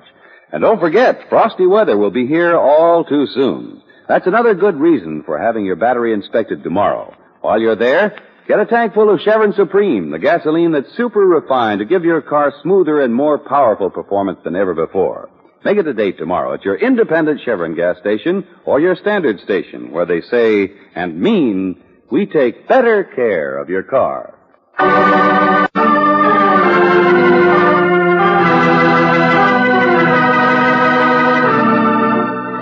Tonight's adventure of George Valentine has been brought to you by Standard Oil Company of California on behalf of independent Chevron gas stations and standard stations throughout the West.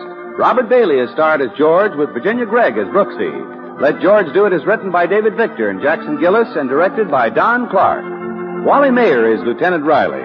Larry Dobkin was heard as Jack, Vivi Janis as Leela, Eddie Firestone as Mickey, Ken Christie as Duke, Dan O'Herlihy as Whitey, and Dick Ryan as the Captain. The music is composed and presented by Eddie Dunstetter. Your announcer, John Heaston. Listen again next week, same time, same station, to Let George Do It. This is the Mutual Don Lee Broadcasting System.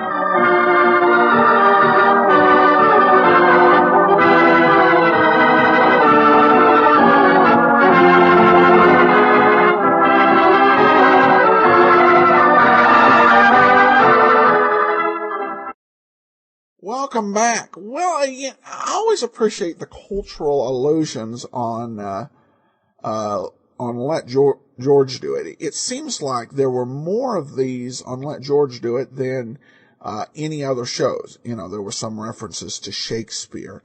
You know, these guys were very knowledgeable of culture. There's some things that have been perhaps forgotten today. And they work them in very well. This episode was perhaps the best example of that. Of course, the house that Jack built, the title of the show and refrain in this episode, comes from a Mother Goose poem. And with the sister, the way she reads it, it kind of gives it a kind of, the episode a kind of mournful, perhaps almost noirish type undertone to the particular episode. This was one of the best dramatic episodes of Let George Do It that we've heard. I would probably put it up there with things like The Pink Hearse, The Perfect Specimen, and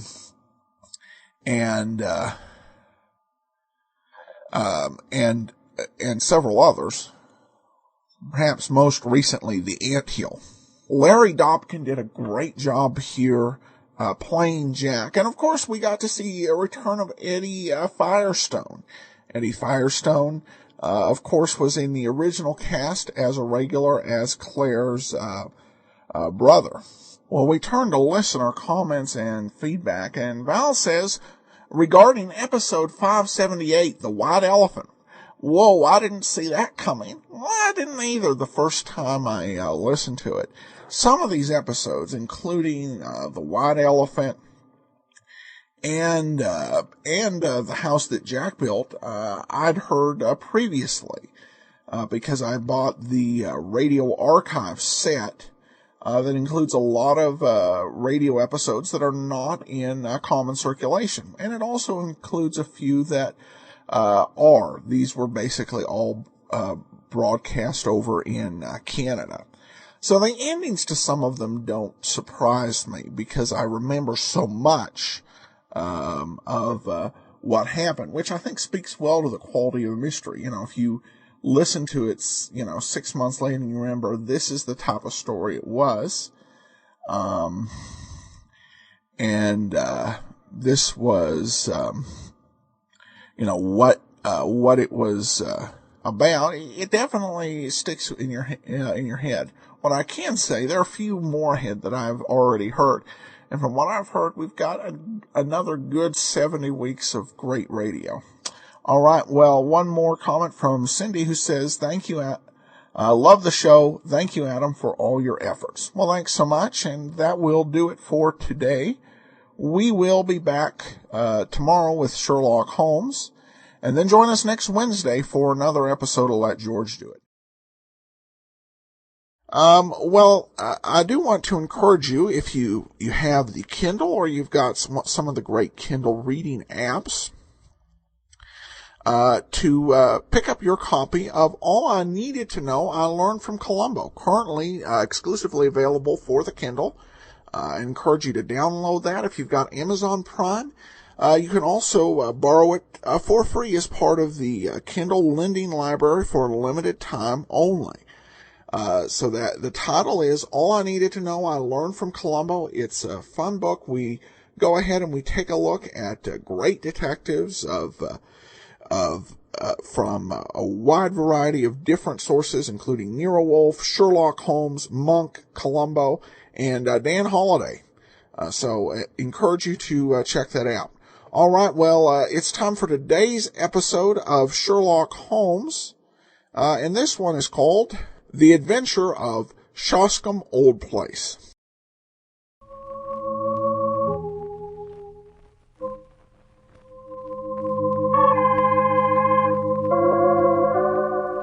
From New York City, the makers of Clippercraft clothes for men and 1,036 leading retail stores from coast to coast present the world's most famous detective, Sherlock Holmes.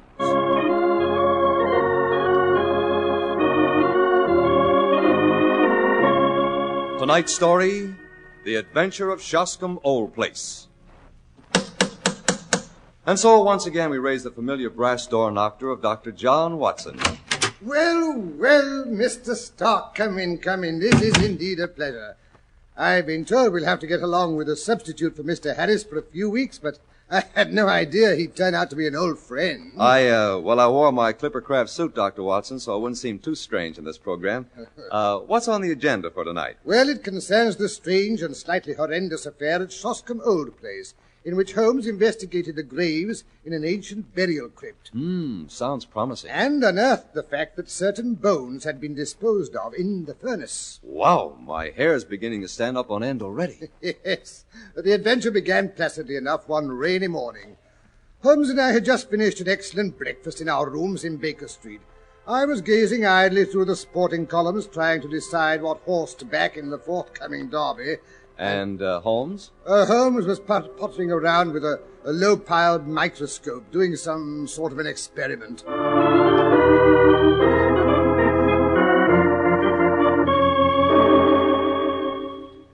Daredevil quoted as favorite, eh? Up and Atom, odds 10-1. Shoscombe Prince, 40-1. Wonder what's brought the odds down on that horse. Aha! Glue, Watson. It's glue. Jack Horner and Break a Day. What did you say, Holmes? I was merely telling you the phenomenal fact that the microscope showed that there's glue in this bit of dust. Glue? What difference does it make? Glue or paste or even sticking plaster? Can't you see I'm busy? Lucky lady, pride of Cornwall. The fact that there is glue in this dust is going to cost a man his life. And, I say, cost a man's life? Glue? Now you're interested, eh, Watson? Well, come over here and take a peek through this microscope. Well, it's nothing but a blur to me. Wait, let me adjust it. There. What do you see now? Some long, matted hairs. Those are infinitesimal fibers from a tweed cap. The criminal's tweed cap. The irregular grey masses are dust. These are epithelial scales on the left. Yes, but what are those shiny amber-colored crystals in the center? That is the glue. Yes, but how does a man's life depend on those? In the St. Pancras case, you may remember that a cap was found beside the dead policeman. The accused man denies it's his. The stuff under the microscope was taken from one of the seams of that cap and proves the man was lying. But how? The man is a picture frame maker who habitually handles glue. Well, that case is closed. I had a new client who was due to call at 10. He's late. By the way, Watson, you have some knowledge of horse racing, I believe. Well, I ought to. It's cost me about half my year's pension. Good. Then you can be my handy guide to the turf, as I believe you call your racing Bible. Well, what would you like to know? Does the name Sir Robert Norberton mean anything to you? Oh, rather. He lives at Shoscombe Old Place. Yes, the man himself. What's he like? Tall, muscular, has a devil of a temper. He once horsewhipped Sam Brewer, the Curzon Street moneylender on Newmarket Heath. Interesting. Does he often indulge in such pastimes? Well, he has the reputation of being a dangerous man, the most daredevil rider in Europe. See, he won the Grand National a few years back. One of those men who have missed their true generation. He would have been a buck in the days of the Regency. A boxer, a heavy gambler, a devil with the ladies, and a first-class shot. Capital, Watson. A perfect thumbnail sketch. Now, can you give me some idea of Shoscombe Old Place? Well, not much, only that it's very ancient and situated in the centre of Shoscombe Park, and that the famous Shoscombe stables and training quarters are to be found there. And the head trainer is John Mason. I say, how did you deduce that? I didn't have to. John Mason's my most recent client. This letter asking for an appointment is from him. But go on. What else is there of interest about the place? Well, there are the famous Shoscombe Spaniels. You hear of them in every dog show. Spaniels, eh? They're the special pride of the lady of Shoscombe Old Place. Sir Robert's wife? No, Sir Robert is never married. He lives with his widowed sister, Lady Beatrice Folder. You mean she lives with him? No, not at all. I said what I meant. The place belonged to her late husband. Lady Beatrice has only a life interest. It reverts at her death to her husband's brother. Her husband's brother, eh? Meantime, she draws the rents every year. And Brother Robert spends them. Yes, that's about the size of it. They're always quarrelling, and yet I've heard they're devoted to each other. But what's amiss at Shoscombe? That's just what I'd like to know. And that, if I'm not mistaken, is the man who can tell us, the trainer, John Mason. Yes, here he comes up the stairs. Come in, come in. Ah, Mr. Mason. I am Sherlock Holmes. Good morning, Mr. Holmes. You read my note? Yes, this is my friend and colleague, Dr. Watson, Mr. John Mason. How do you do, sir? Please be seated. Now, Mr. Mason, what's the difficulty? Your note explained nothing. The matter's too delicate for me to put on paper. Much too complicated. I had to see you face to face. We are at your disposal. Mr. Holmes, I think my employer has gone mad. My dear Mr. Mason, this is Baker Street, not Harley Street. We do not pretend to be brain specialists. Well, gentlemen, when a man does one queer thing, or even two, but when everything he does is queer, well, I believe Shoscombe Prince and the Derby have turned his brain. Shoscombe Prince? That's the colt you're running, isn't it? Yes, sir. The best in England, if I do say so. I'll be plain with you, because I know you're a gentleman of honor, and it won't go beyond this room. Sir Robert has got to win the Derby. He's up to his neck in debts, and, well, it's his last chance. Everything he can raise or borrow is on that horse. If Prince fails him, he's done for. Sounds like rather a desperate gamble, but that doesn't necessarily mean the man's insane. Where does the madness come in? First of all, his looks, sir. His eyes are wild. I don't believe he sleeps at nights. He's down at the stables at all hours. Then, sir, there's his conduct to his sister, Lady Beatrice. She loved the horses as much as he did. Every day she'd drive down to see him, and above all, she loved Prince. He'd prick up his ears when he heard the wheels of a carriage on the gravel, and out he'd trot to get his lump of sugar. But that's all over now. She drives by every morning without so much as a good day to you. You think there's been a quarrel? Yes. A bitter, savage one it must have been. Why else would he give away a pet spaniel that she loved as if he were a child? To whom did he give it? To old Barnes, what keeps the Green Dragon, 3 miles away at Crendell. Curious, eh, Watson? Of course, with her weak heart and dropsy, you couldn't expect her to get about much with her brother. But Sir Robert spent 2 hours every evening in her room. Now he never goes near her. She's taken it to heart, she has, sir. Brooding and sulky and drinking, Mr. Holmes. Drinking like a fish. Did she ever do that before this estrangement? Well, she took a glass regular every evening, but now, as often as not, it's a whole bottle. There's something rotten about it, Mr. Holmes.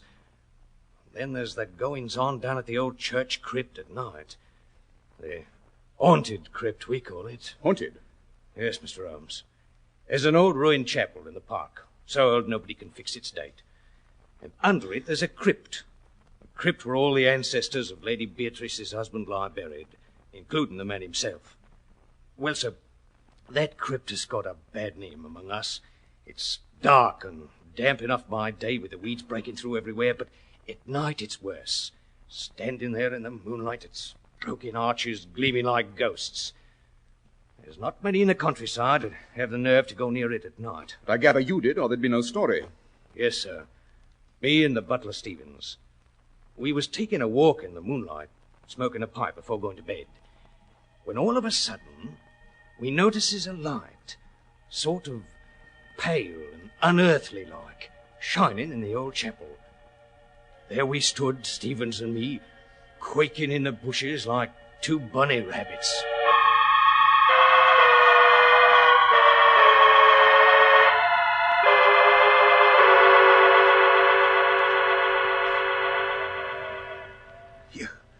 You see that, Mason?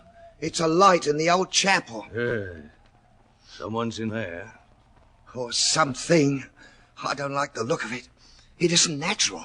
What's going on in the chapel this time of night? We'd best go and find out. Oh, for heaven's sake, no.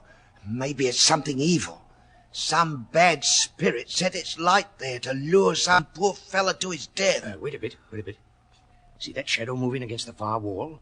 It's a man's shadow, that is. Or a devil's. It looks more than life-size to me. Isn't that a tail he's switching around behind him? Nonsense. It's a piece of rope he's holding in his hand. Yeah. What's that? It's Pip, Lady Beatrice's spaniel. He's probably outside the old well house, howling at the moon. He was there all last night, howling to awake the dead. Don't say that. Maybe that's just what he's doing. Maybe that's what he's done. Waked all the corpses in the crypt and they're having a ghostly meeting. Rubbish, Stevens. You don't really believe in ghosts? Why, when you think about all this tomorrow morning, you'd be ashamed. But that's tomorrow morning. And tonight, standing here in the moonlight, well, I ain't so sure. There's one way to find out. Come on, let's have a look at who's in that chapel. You're not going over there, Mason. I am that. You can stay here alone if you like. Stay here by myself? Well, then, go back to the house. What? And pass by that well house and that howling dog all alone? It's only Pip. No, I'm coming with you. At least there'll be two of us. Right, stout lad. Come along, then. Don't crackle the bushes any more than you can help. Confound that beast! Hello. Light's disappearing down the stairs into the crypt. See? There's no one in here in the chapel. Oh, then what's the good of us coming down? Look. There's a crack in the stone floor. Over there. Where the streak of light's coming through, see? We can get over to it without being heard. Maybe we can see what's going on down below. I wish I was safe in my bed. Now then. We'd best crawl along in our stomachs. Easy does it. All right. Here's the crack. By George, you're right. It's two men. That first one with the thin yellow face. I've never seen him before, I'd swear to that. But the big chap in the black cloak kneeling down. There's something familiar about him. If I could only see his face. Now he's standing up. By the Lord Harry. It's the master himself, Sir Robert. What's he up to down here in the dead of night? What's that he's got under his arm? So careful. Now he's holding it up to the light. It's a head. The head of a mummy.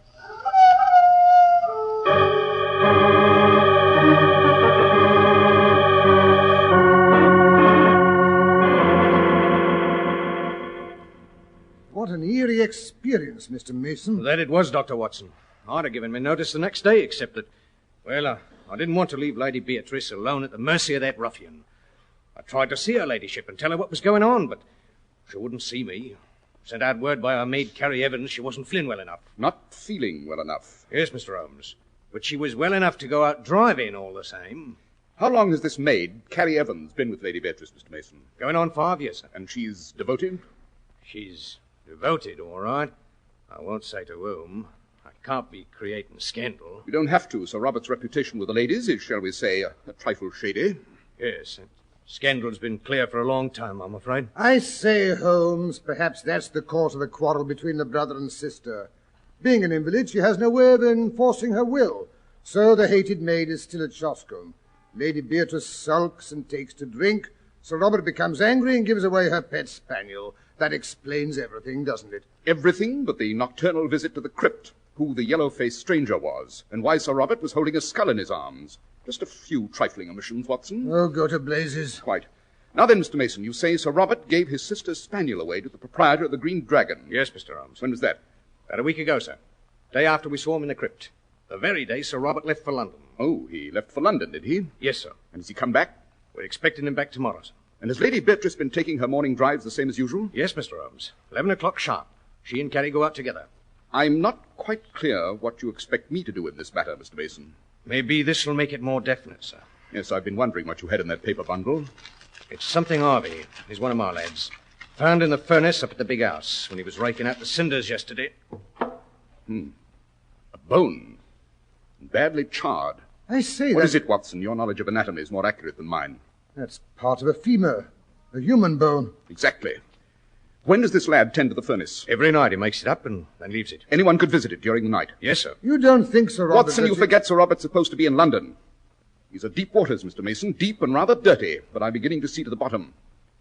How is the fishing in the neighborhood of Shoscombe Old Place? The fishing, Mr. Holmes? Yes, the doctor and I are famous fishermen, and we haven't had an opportunity to show our prowess this season, eh, Watson? Well, if it's fishing you're after, there's nothing can come up to the trout in the middle stream. Good. You may address us in future at the Green Dragon. We shall reach there tonight.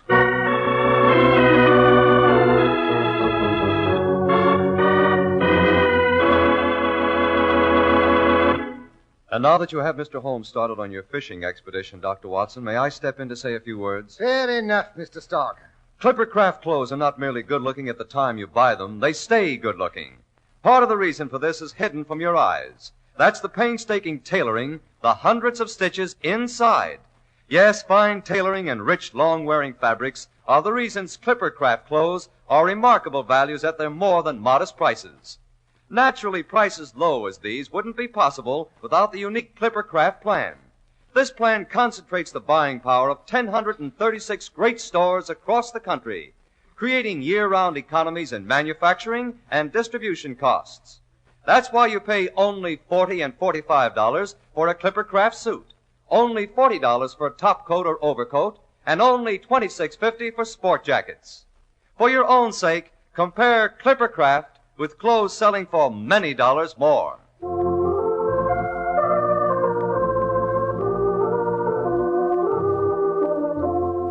And now to return to our story, Dr. Watson. Well, suppose we pick up after Holmes and I had settled ourselves at the Green Dragon. Mid-morning found us tramping down the road leading towards Shoscombe Old Place, carrying rods and reels and all the rest of the trout fisherman's paraphernalia. Holmes also had a shaggy black spaniel in tow. Ah, splendid weather for fishing, eh, Watson? The trout should be fairly jumping at the hook. Yes, I shall have a good opportunity to try that new fly of mine. If that confounded dog doesn't scare the fish away. What in thunder made you bring that spaniel along? You mean Pip? Yes. Down, boy, down. I saw him tied up in the front hall of the inn. Mine host says that they have to keep him on a leash or he runs straight back to his old home. Easy, Pip. Don't pull so, boy. The poor dog seemed to want to go walking, so I said I'd take him. Yes, but a dog on a fishing jaunt, oh, really, Holmes, you... Now, if we were going hunting, it would be different, eh? Yes, but it's not the hunting season. You never know. We may get in a little hunting before we get to our fishing. Ah, that is the entrance gate to Shoscombe Old Place, I presume. Handsome old ironwork. And tightly locked, too. Dear Sir Robert is very jealous of his privacy, eh? You would be, too, if you had a horse you expected to win the Derby. I understand he's very vicious with touts or any stranger he catches snooping around his property. I say, look. Here comes a big yellow open barouche. Yes, Lady Beatrice returning from her morning's drive, I fancy. I thought we should have some hunting this morning. What do you mean? Pip and I are going to hide behind this hedge. When the footman gets down to unlock the gates, I want you to engage him in conversation. Yes, but I don't understand, Holmes. Holmes, where are you? Where did you go? Here, behind the hedge, trying to keep this confounded dog quiet. Here they come. I say the old girl must be 1,000,000 years old, all bundled up in shawls and veils and things. That must be Carrie beside her, the one with the suspiciously blonde hair. They've stopped. The footman's getting down off the box. The gates are swinging open. After him, Watson, after him. Hello there. I say, my good man, can you tell me how to get to the mill stream? Now then, Pip, out you go, old boy. It's your mistress. After her, boy, after her. There he goes. He leaps into the carriage onto his mistress's lap. By Jove, he's snarling. He's trying to bite the woman. Get that confounded dog out of here! Drive on! Drive on!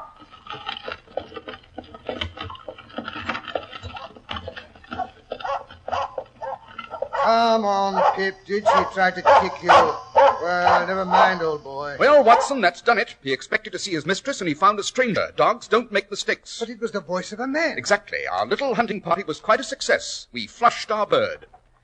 Now, come along, Watson. The fish are waiting for us. Look here, Holmes. You're not going to give up this clue. Not exactly. But our hunting must be postponed until after dark. And then, I promise you, it will be for big game.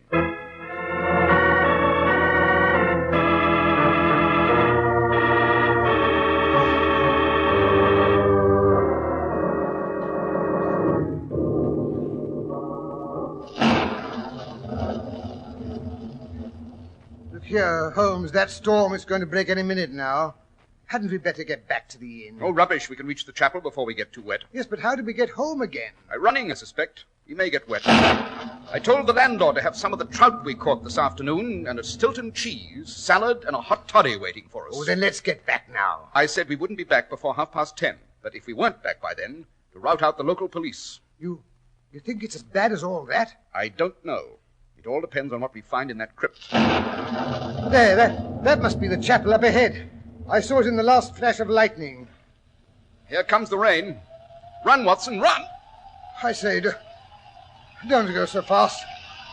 Good Lord, it's as black as the inside of my pocket. I've lost the chapel. No, there it is. Over here, Watson, over here. There's an entrance. Right.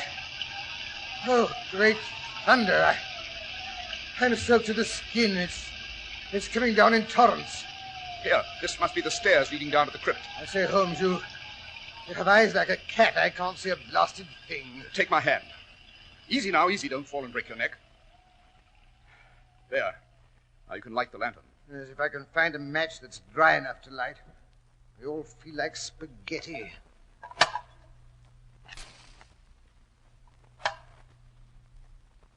There. Phew. What a sepulchral place. Look at all those vaults. I had no idea Lady Beatrice's husband had so many ancestors. Yes, some of those graves date back before the Norman invasion.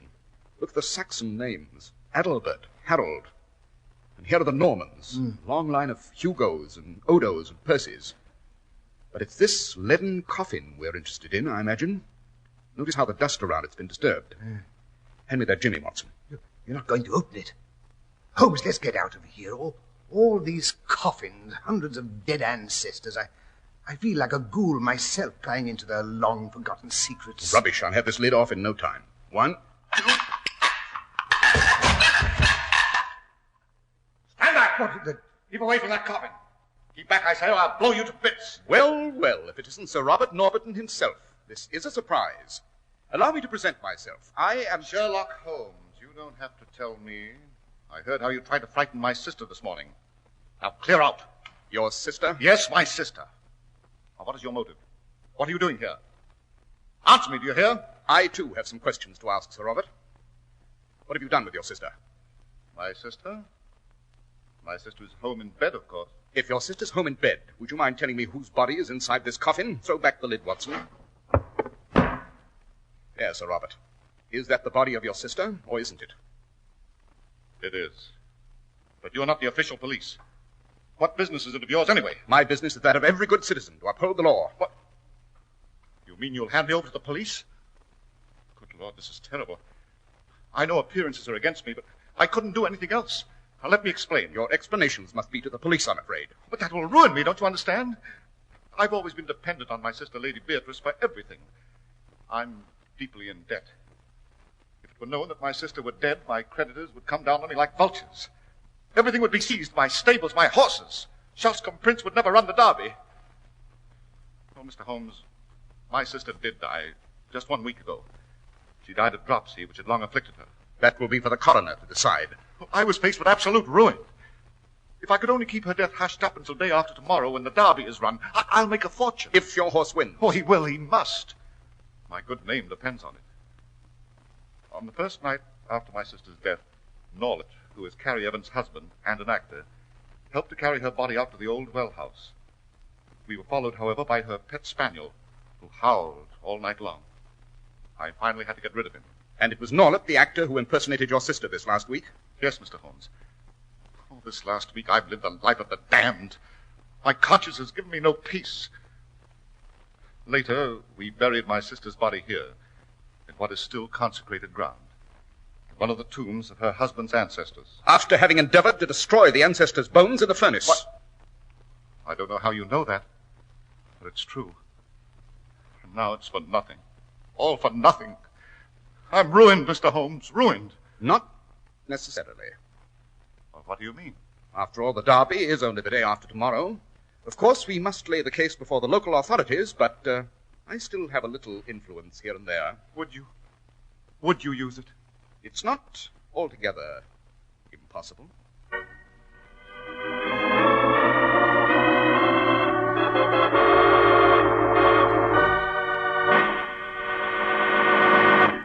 And now, Dr. Watson, before you tell us Holmes' rather surprising decision in the case of Sir Robert, I'd like to make one more speech on behalf of Clippercraft. Go ahead, Mr. Stark.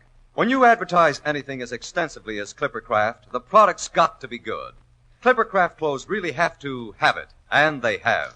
They're the most amazing clothes you've ever seen at prices so very modest. Remember, Clippercraft suits are only $40 and $45, top coats and overcoats only $40, and sport jackets only $26.50.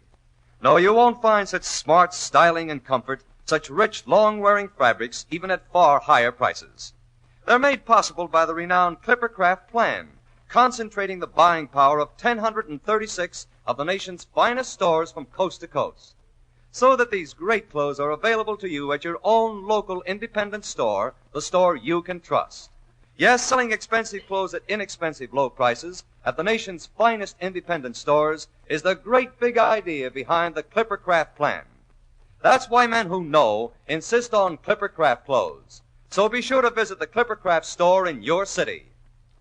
These leading stores in the metropolitan area are proud to add their names to Clippercraft in your suit, top coat, and overcoat. In Manhattan, John Wanamaker Men's Stores, Broadway at 8th and 67 Liberty Street. Saks 34th, Broadway at 34th. In Brooklyn, Abraham and Straus. In Newark, New Jersey, Boulevard Men's Shop, Kresge Newark. And in Jamaica, the B&B Clothes Shop, 16408 Jamaica Avenue.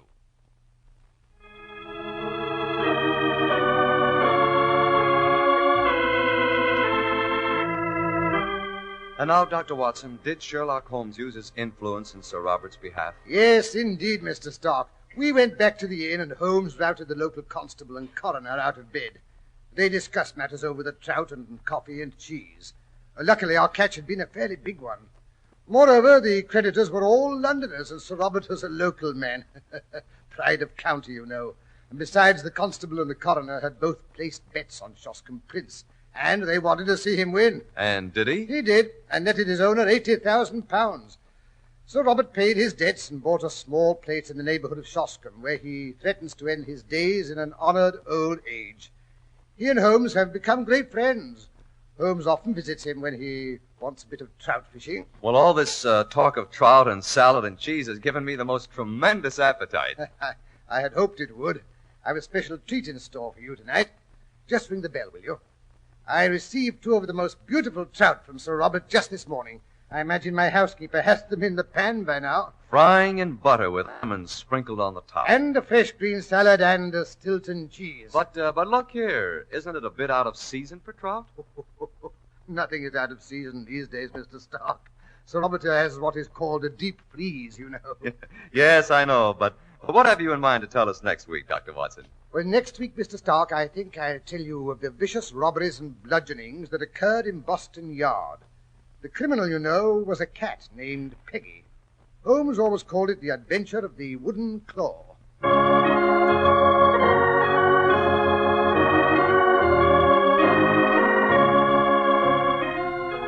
The makers of Clippercraft clothes and 1,036 leading stores from coast to coast have brought you another in the new series of broadcasts featuring the world's most famous detective, Sherlock Holmes.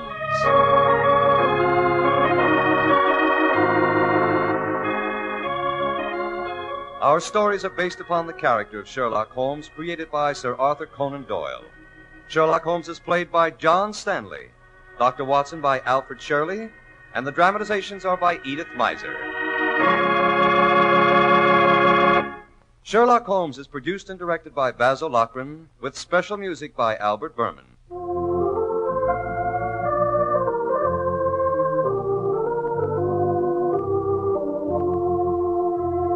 If you don't know your Clippercraft dealer, write Clippercraft, 200 Fifth Avenue, New York City.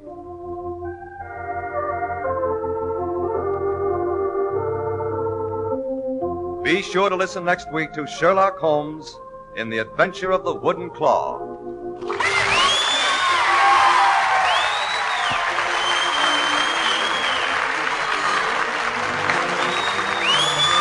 Charles Stark speaking for Clippercraft Clothes. This is the world's largest network serving more than 450 radio stations, the Mutual Broadcasting System.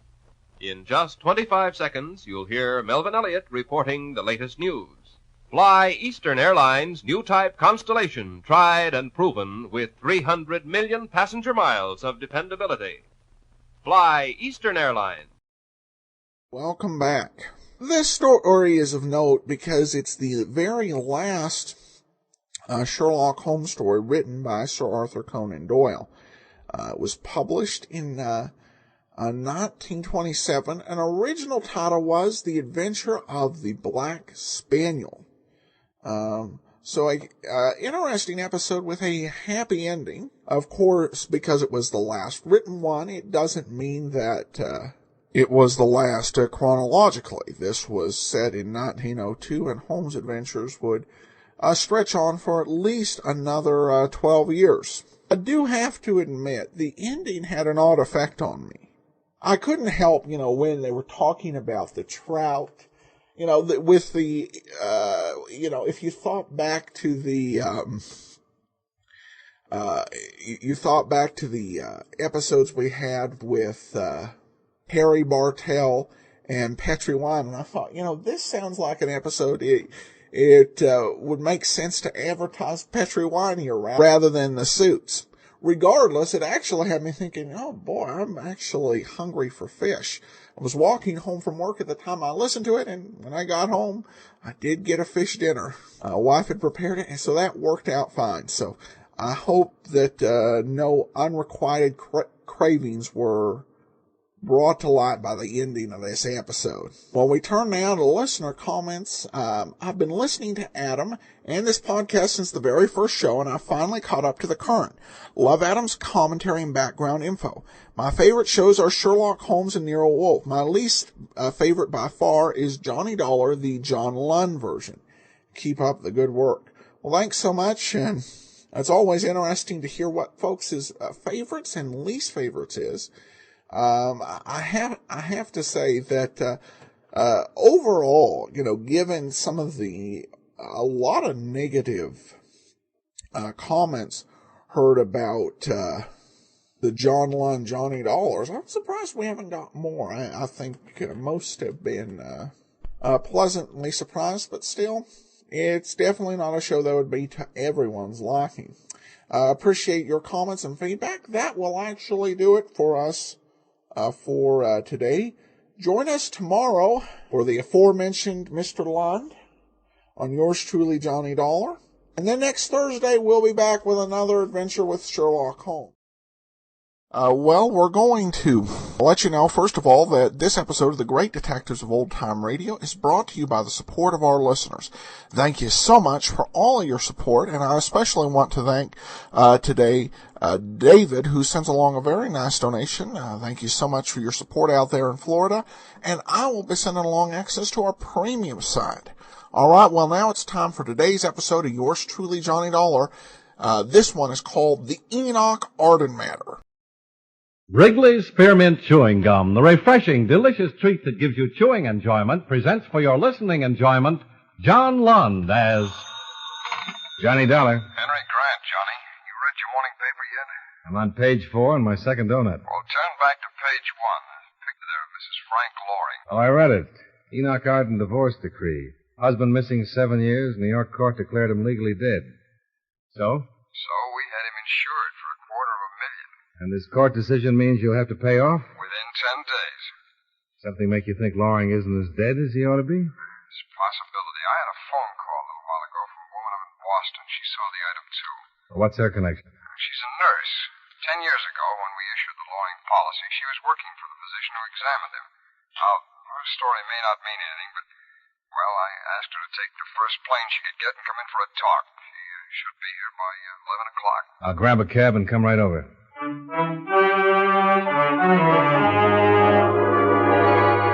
the makers of Wrigley's Spearmint Chewing Gum bring you John Lund in a transcribed adventure of the man with the action-packed expense account, America's fabulous freelance insurance investigator. Yours truly, Johnny Dollar.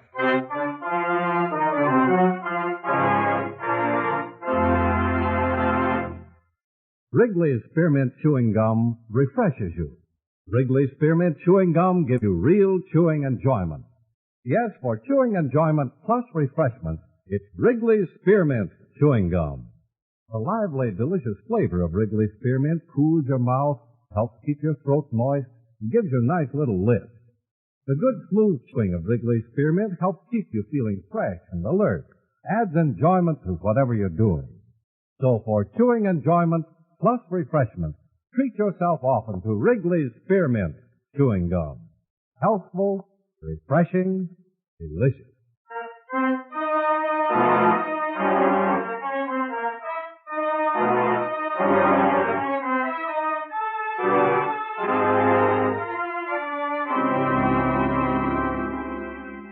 Expense account submitted by Special Investigator Johnny Dollar to Home Office, Hemispheric Life Insurance Company, Hartford, Connecticut. The following is an accounting of expenditures during my investigation of the Enoch Arden matter.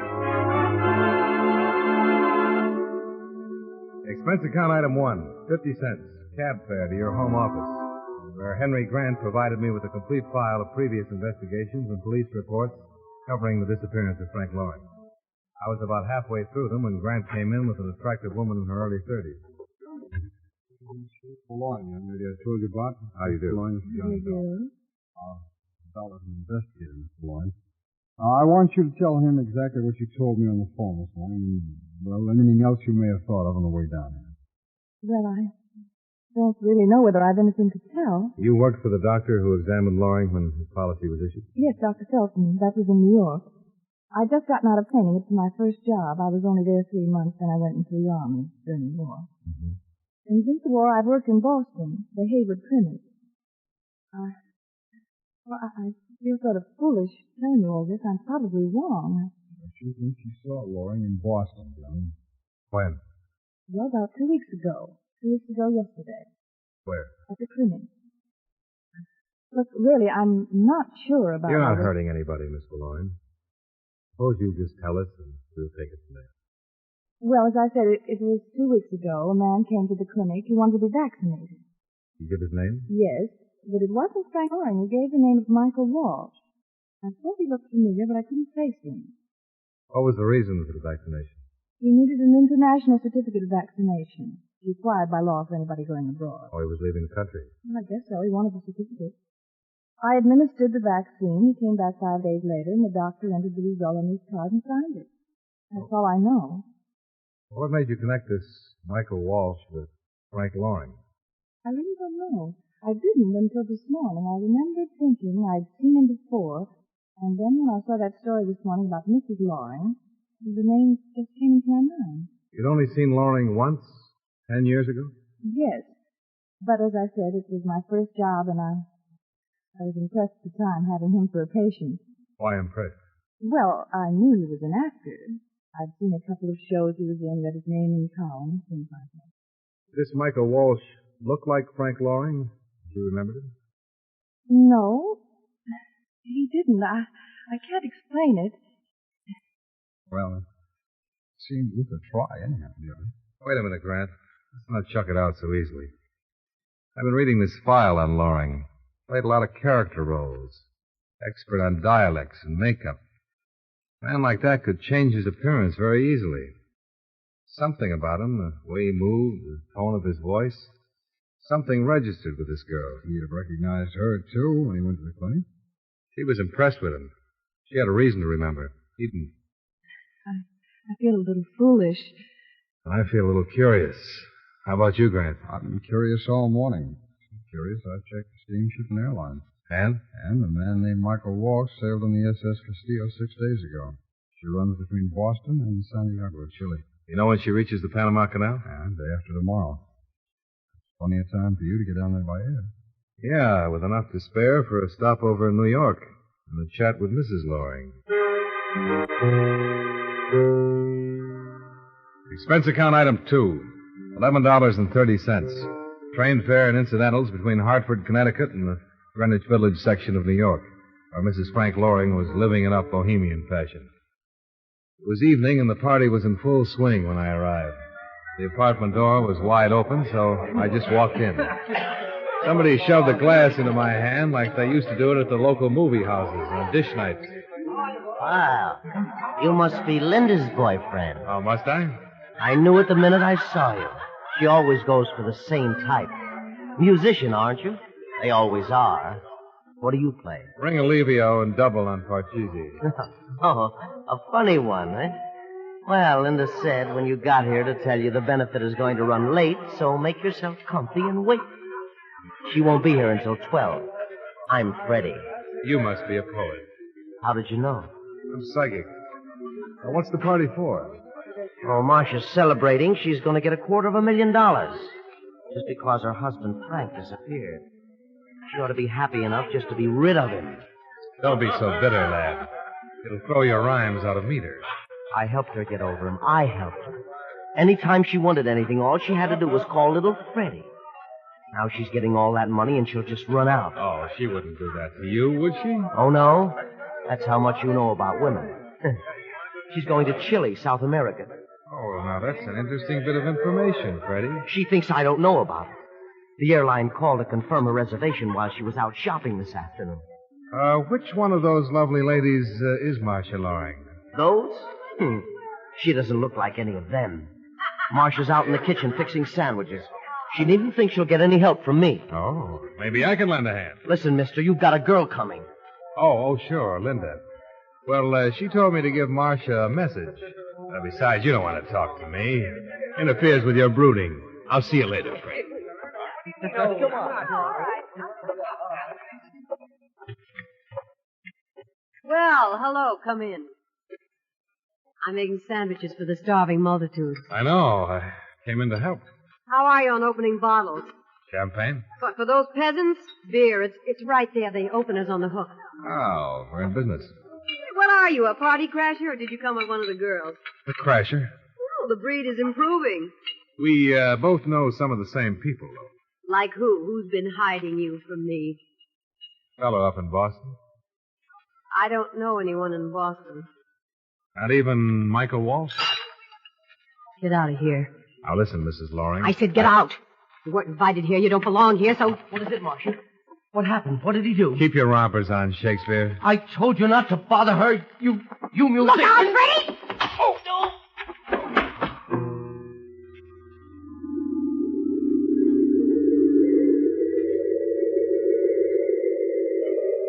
I came out of it lying on the cold stone of the basement areaway. Then I went in search of a diner, a telegraph office.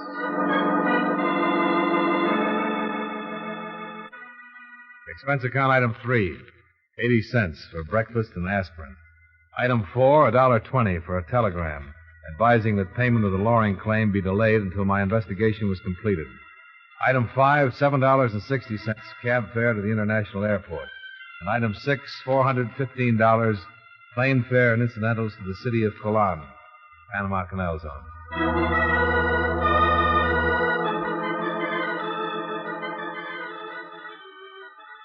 As usual, it was raining in Colon.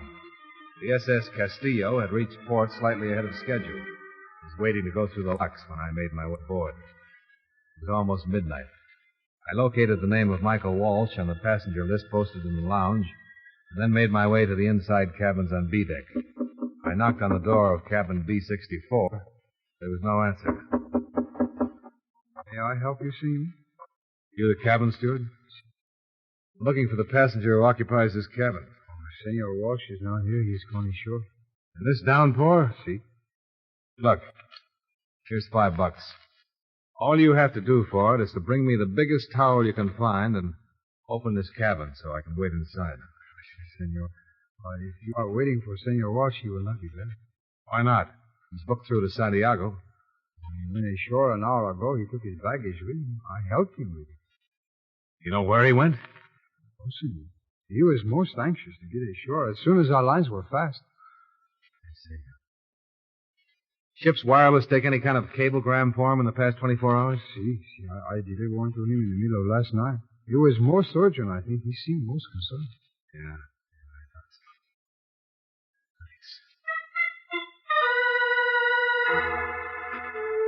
I knew that Frank Loring, alias Michael Walsh, wasn't going to be easy to find. Away from the ship, he was likely to have a third name. And since he was an expert with dialects, there was every chance he'd adopt a different nationality. I thought about it as I made my way through the narrow, rain-swept streets. I seemed to be the only man without shelter in all of Panama. But I wasn't. Do you have a match, senor? Huh? Oh, I can hardly see you. Yeah, I got a match. I doubt it was a little light in this rain. You don't appreciate the rain, senor? In the rain, I always get what I want. The turistas, they never refuse Jose. Hey, that isn't a cigarette in your hand. No, senor. It is a gun. You join me in the doorway, no? Well, I'd rather die than say no. Now, if the senor has some little thing he wishes to give Jose for a gift, Jose will be most grateful. I don't have much cash, but this wristwatch is worth a couple $100. Oh, see. Oh, that's a very nice one. I will like that. He bent his head slightly to look at the watch, and his gun hand dipped automatically. I brought my hands up to undo the watch strap, stepped quickly to the side, and let Jose have a left in the solar plexus.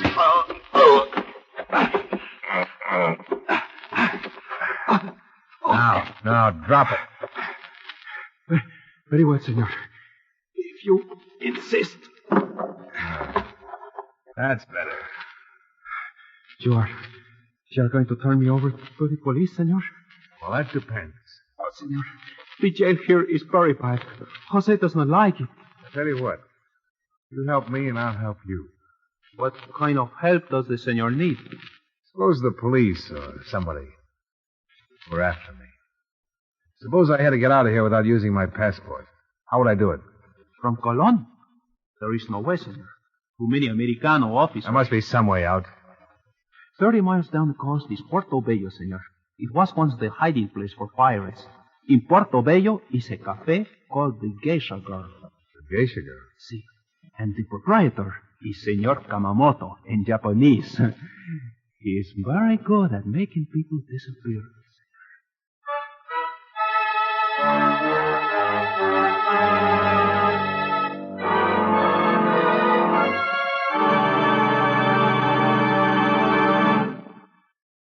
Friends, wherever you are, whatever you're doing, you'll enjoy chewing Wrigley's Spearmint Gum. Chew Wrigley's Spearmint while you're working. The lively, full-bodied flavor of Wrigley's Spearmint gives you a refreshing little lift. The smooth, pleasant chewing of Wrigley's Spearmint Gum helps keep you feeling relaxed and satisfied. Makes your job seem easier. Chew Wrigley's Spearmint Gum in your home, when you're out walking or driving, when you're enjoying sports and other activities. Wrigley's Spearmint Gum tastes good anytime, and the natural chewing aids digestion and helps keep your teeth bright and attractive.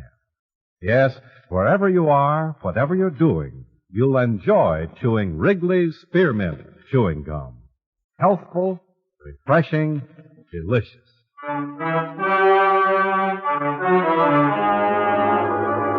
now, with our star, John Lund, we bring you the second act of Yours Truly, Johnny Dollar.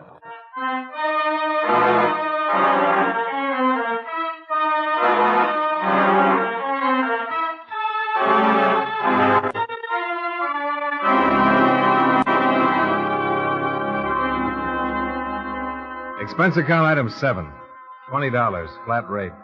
For the native taxi that slithered its way down the miserable, muddy road to Portobello, Caribbean stronghold of the old-time pirates. It was a port of intrigue, an international black hole, a Western Hemisphere counterpart of Shanghai, or Calcutta, or Suez. And at the bottom of the hole was the Geisha Girl Cafe. You look lonesome, mate. Maybe it's because I want to be. I don't know you, and you don't know me. Let's keep it that way. Now, that ain't no way to be. Especially here in Portobello, where we're all friendly like. You looking for Yamamoto? What are you, a cop? Well, I've been a lot of things, Governor. Never a cop. What's the matter? Start on a little trip and forget your passport? Let's say I lost it. What are you doing? Running a private embassy? Yeah, I'm sort of a missionary for people in trouble. You look like you're in trouble. I'll talk to Kamamoto about that. Where is he? Try the storeroom back there. It ought to be worth the price of a drink, eh? Thanks. Here, drown yourself. Snarl something, Governor.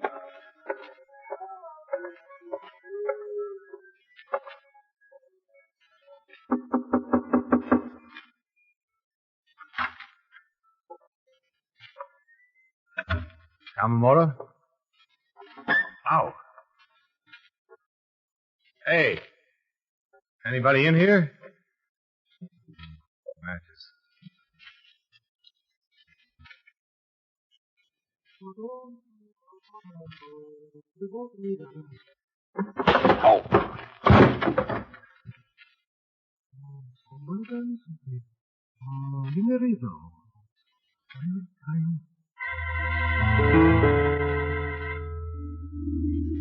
I came to in a room filled with packing cases and lit by a feeble candle. 2 men were seated on a couple of small barrels. One of them was the Cockney who had spoken to me in the bar. The other was a Japanese.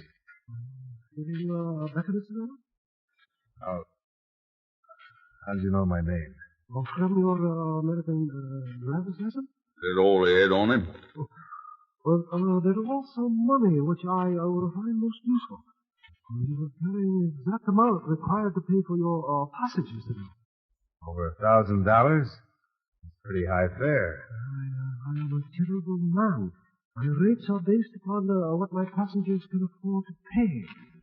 An unscheduled ship ride is expensive to operate. So you will be taken aboard the Kiramatsu shortly. You will sail at 4 a.m. For where?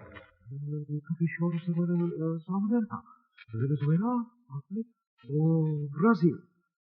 I'm not your only passenger. We're not.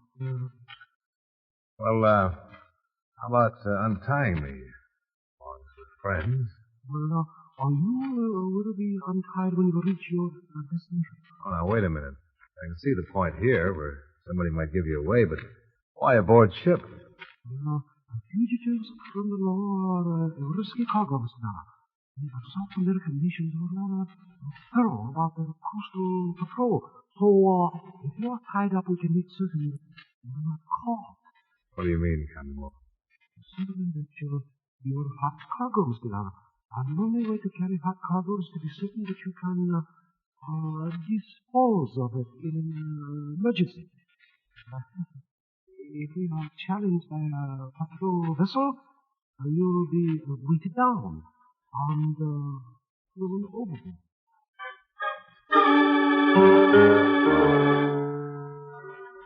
It was dark when they carried me aboard and left me still trussed in the deck cabin. Then the Kira Matsu pitched and rolled her way into the open sea.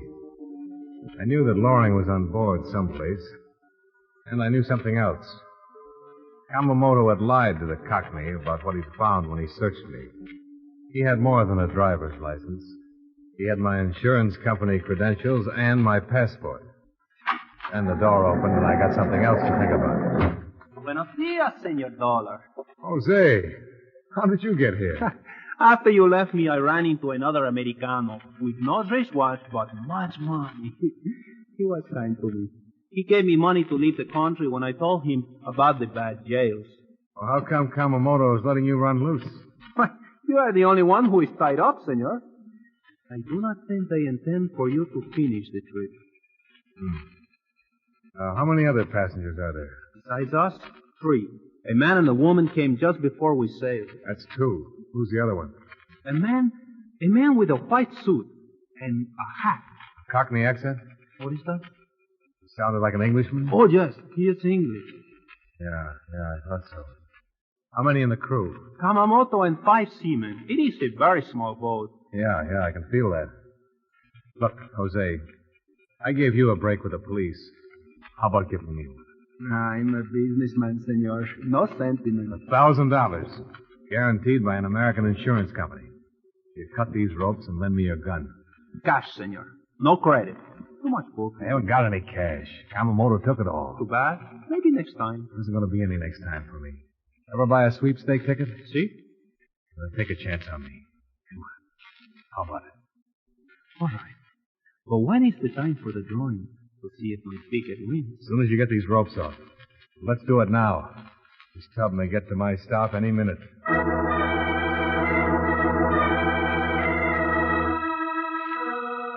Jose cut the ropes and gave me his gun. There was an oil slicker hanging behind the cabin door, and I slipped it on for cover. The crew on deck was too busy to be counting noses in the storm. I edged my way forward to the main cabin, grasped the door handle, and crashed in. Dollar! Now, let's not get jumpy, anybody. I'm wet and I'm mad, and I've been pushed about as far as I go. Well, good for you, Governor. Glad to see you up and about. You can drop the accent, Loring, and stop flexing your fingernails, Freddie. Now, what's the matter, Marcia? You get too nervous to stay home and fix sandwiches? I didn't have to stay. My lawyers can collect for me. Now what? Loring looks pretty alive to me, even with that Cockney accent. I'm more alive than you're going to be. Don't be a fool, Loring. You're more of a clay pigeon than I am. You've been practicing for the part for 7 years. What are you talking about? You think you were going to get to spend any of that insurance money? You think I'm not? Ask Freddie. How about it, Freddie? I don't know anything. I just came with Marcia because she asked me to. Freddie's a nice boy, Loring. He writes poetry, and he'll do anything Marcia asks him to. Won't you, Freddie? What are you trying to do? Wait a minute. I want to hear this. Yeah, you ought to, before your hearing stops altogether. Maybe you've been dead for 7 years, but your widow hasn't been putting flowers on your tombstone. You stop talking about Marcia. You see, Loring? Freddie gets mad when I talk about Marcia. Freddie loves Marcia, don't you, Freddie? Yes.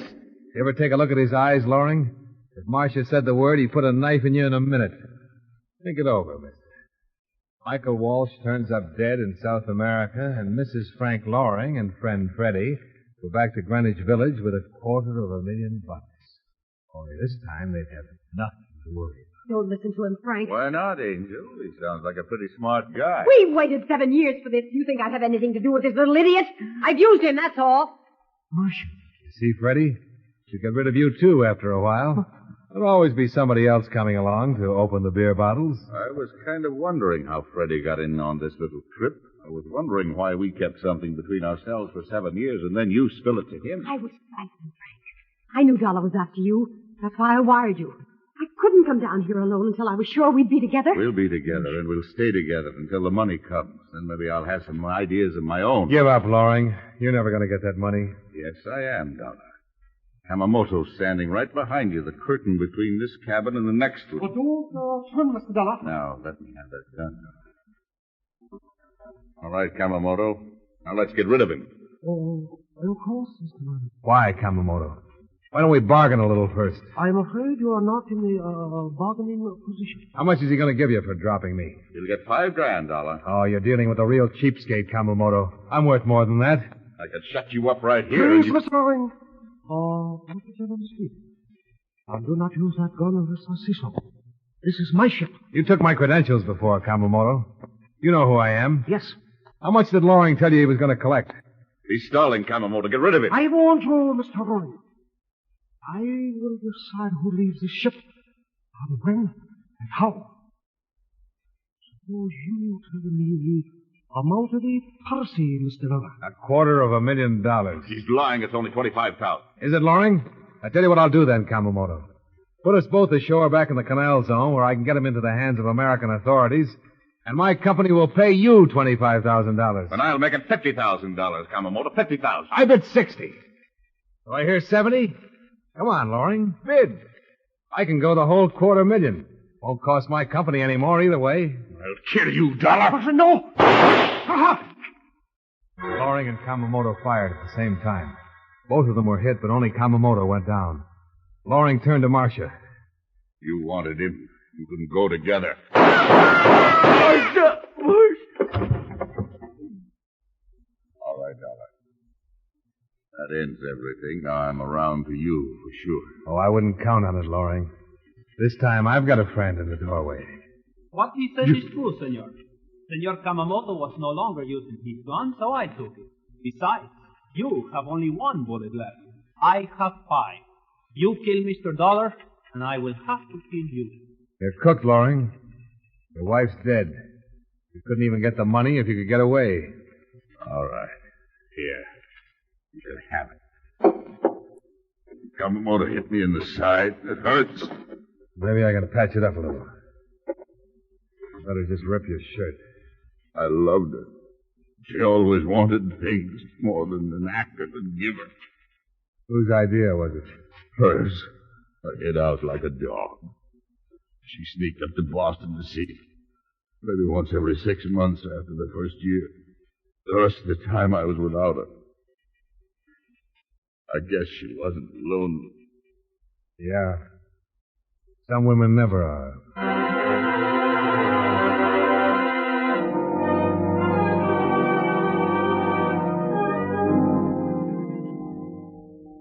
And that about finished it.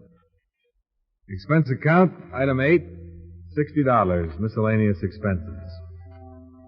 Expense account, item 9, $1,000 as promised to Jose. Item 10, $421.80. Plane fare and incidental expenses from Colan, Panama Canal Zone, back to Hartford. Total expenses, $1,879.80. Yours truly, Johnny Dollar.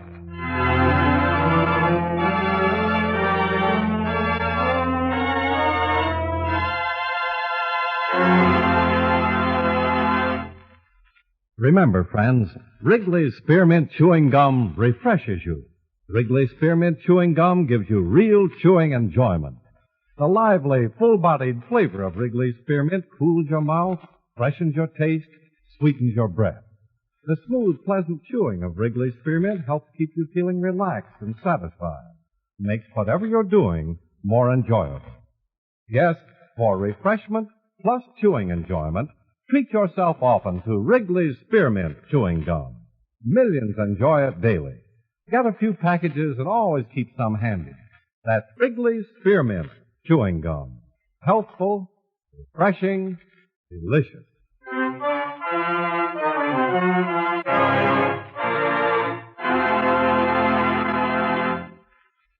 Yours truly, Johnny Dollar, brought to you by Wrigley's Spearmint Chewing Gum, stars John Lund in the title role and was written by Joel Murcott with music by Milton Charles.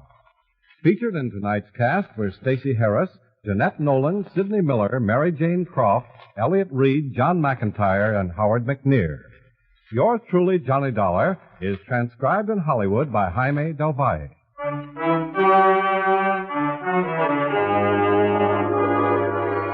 The makers of Wrigley's Spearmint Chewing Gum hope you enjoyed tonight's story of Johnny Dollar and that you're enjoying delicious Wrigley's Spearmint Gum every day. This is Charles Lyon, inviting you to join us again next week at the same time when from Hollywood, John Lund returns as yours truly, Johnny Dollar.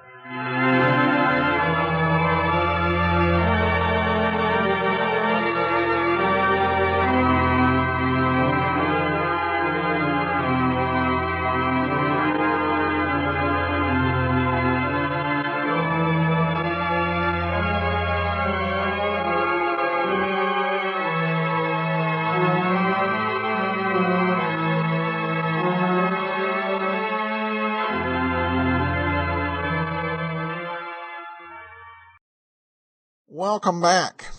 Well, it's somewhat ironic. The missing actor was known for his ability to do great dialect work. And we saw it here in this radio program. Just so many dialects on display. And other than perhaps the Japanese accent, they were all extremely well done. And they did such a great job just creating these individual characters. And radio's character actors, they were simply the best. These guys, they didn't make a ton of money. They perhaps, you don't know their names, but they managed to create these absolutely amazing characters, and just to play, thousands upon thousands of different performances. And this was certainly a great example of some of radio's best work. Of course, Enoch Arden, if you're wondering, was actually it was not the name, of course, of the character in the story. Enoch Arden is from a British narrative poem published in 1864 by Tennyson, when he was England's poet laureate. And it was about a man who disappeared at sea for 10 years and came back to find his wife had assumed he was dead and who had remarried. So that's the reason for the name of this particular episode. Well, we turn now to listener comments and feedback, and we actually got quite a few here.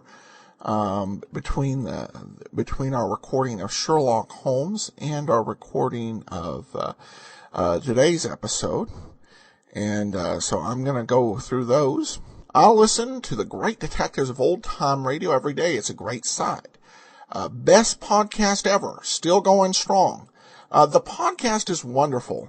I myself am a big fan of old-time radio, and this podcast is so far my favorite. Adam does a great job and has great knowledge of the shows he presents to his audience every weekday. I would recommend this podcast to anyone. Great podcast, consistently well done. And that was from Justin, by the way. This one, a great podcast, consistently well done, bringing the best of OTR detectives to a new generation. And then great podcast, one of my constant favorites. And Val writes in, Great Detectives of Old Time Radio has been my favorite podcast for over 2 years. I love the fact that there's a different show for every weekday. Enjoy hearing Adam's commentary, and still, after all these months, have a crush on Johnny Dollar, even with all the changes in actors. And then I listen all day at work to old-time radio shows. Great Detectives is always my favorite, mostly due to the host, Adam, who adds interesting extra info and experienced insight. Thanks for all your hard work. I bought the app, and it makes it even easier to find the shows. And Mary says, this is my escape, listening to all of the different detective shows. Johnny Dollar, Nero Wolfe, and anything with Dick Powell are my favorite. It's so nice to have someone putting these on. Well, thanks so much for all your nice comments. They're greatly appreciated. And I appreciate votes on Podcast Alley with or without comments, as it's definitely helped to promote our show. So encourage everyone to cast their votes at podcastalley.greatdetectives.net. Now, speaking of the app, if you have the app or a premium site, I've added another show that I'm pretty much down to short shows, 2, 3, I think, maybe 4 or 5 episodes. I've pretty much decided on whether I'll do all of the shows that have got, fairly large number of episodes. But I've added another show to the list of those, Hollywood Mystery Time, and I will put an unhosted episode of that as kind of a preview for those of you who have the app or our premium site. But that will actually do it for today. If you have a comment, send it to box13@greatdetectives.net. Give us a call, 208-991-4783, and follow us on Twitter at Radio Detectives. Well, we'll be back on Monday with Barrie Craig, Confidential Investigator, and then join us back here on Friday for yours truly, Johnny Dollar. But from Boise, Idaho, this is your host, Adam Graham, signing off.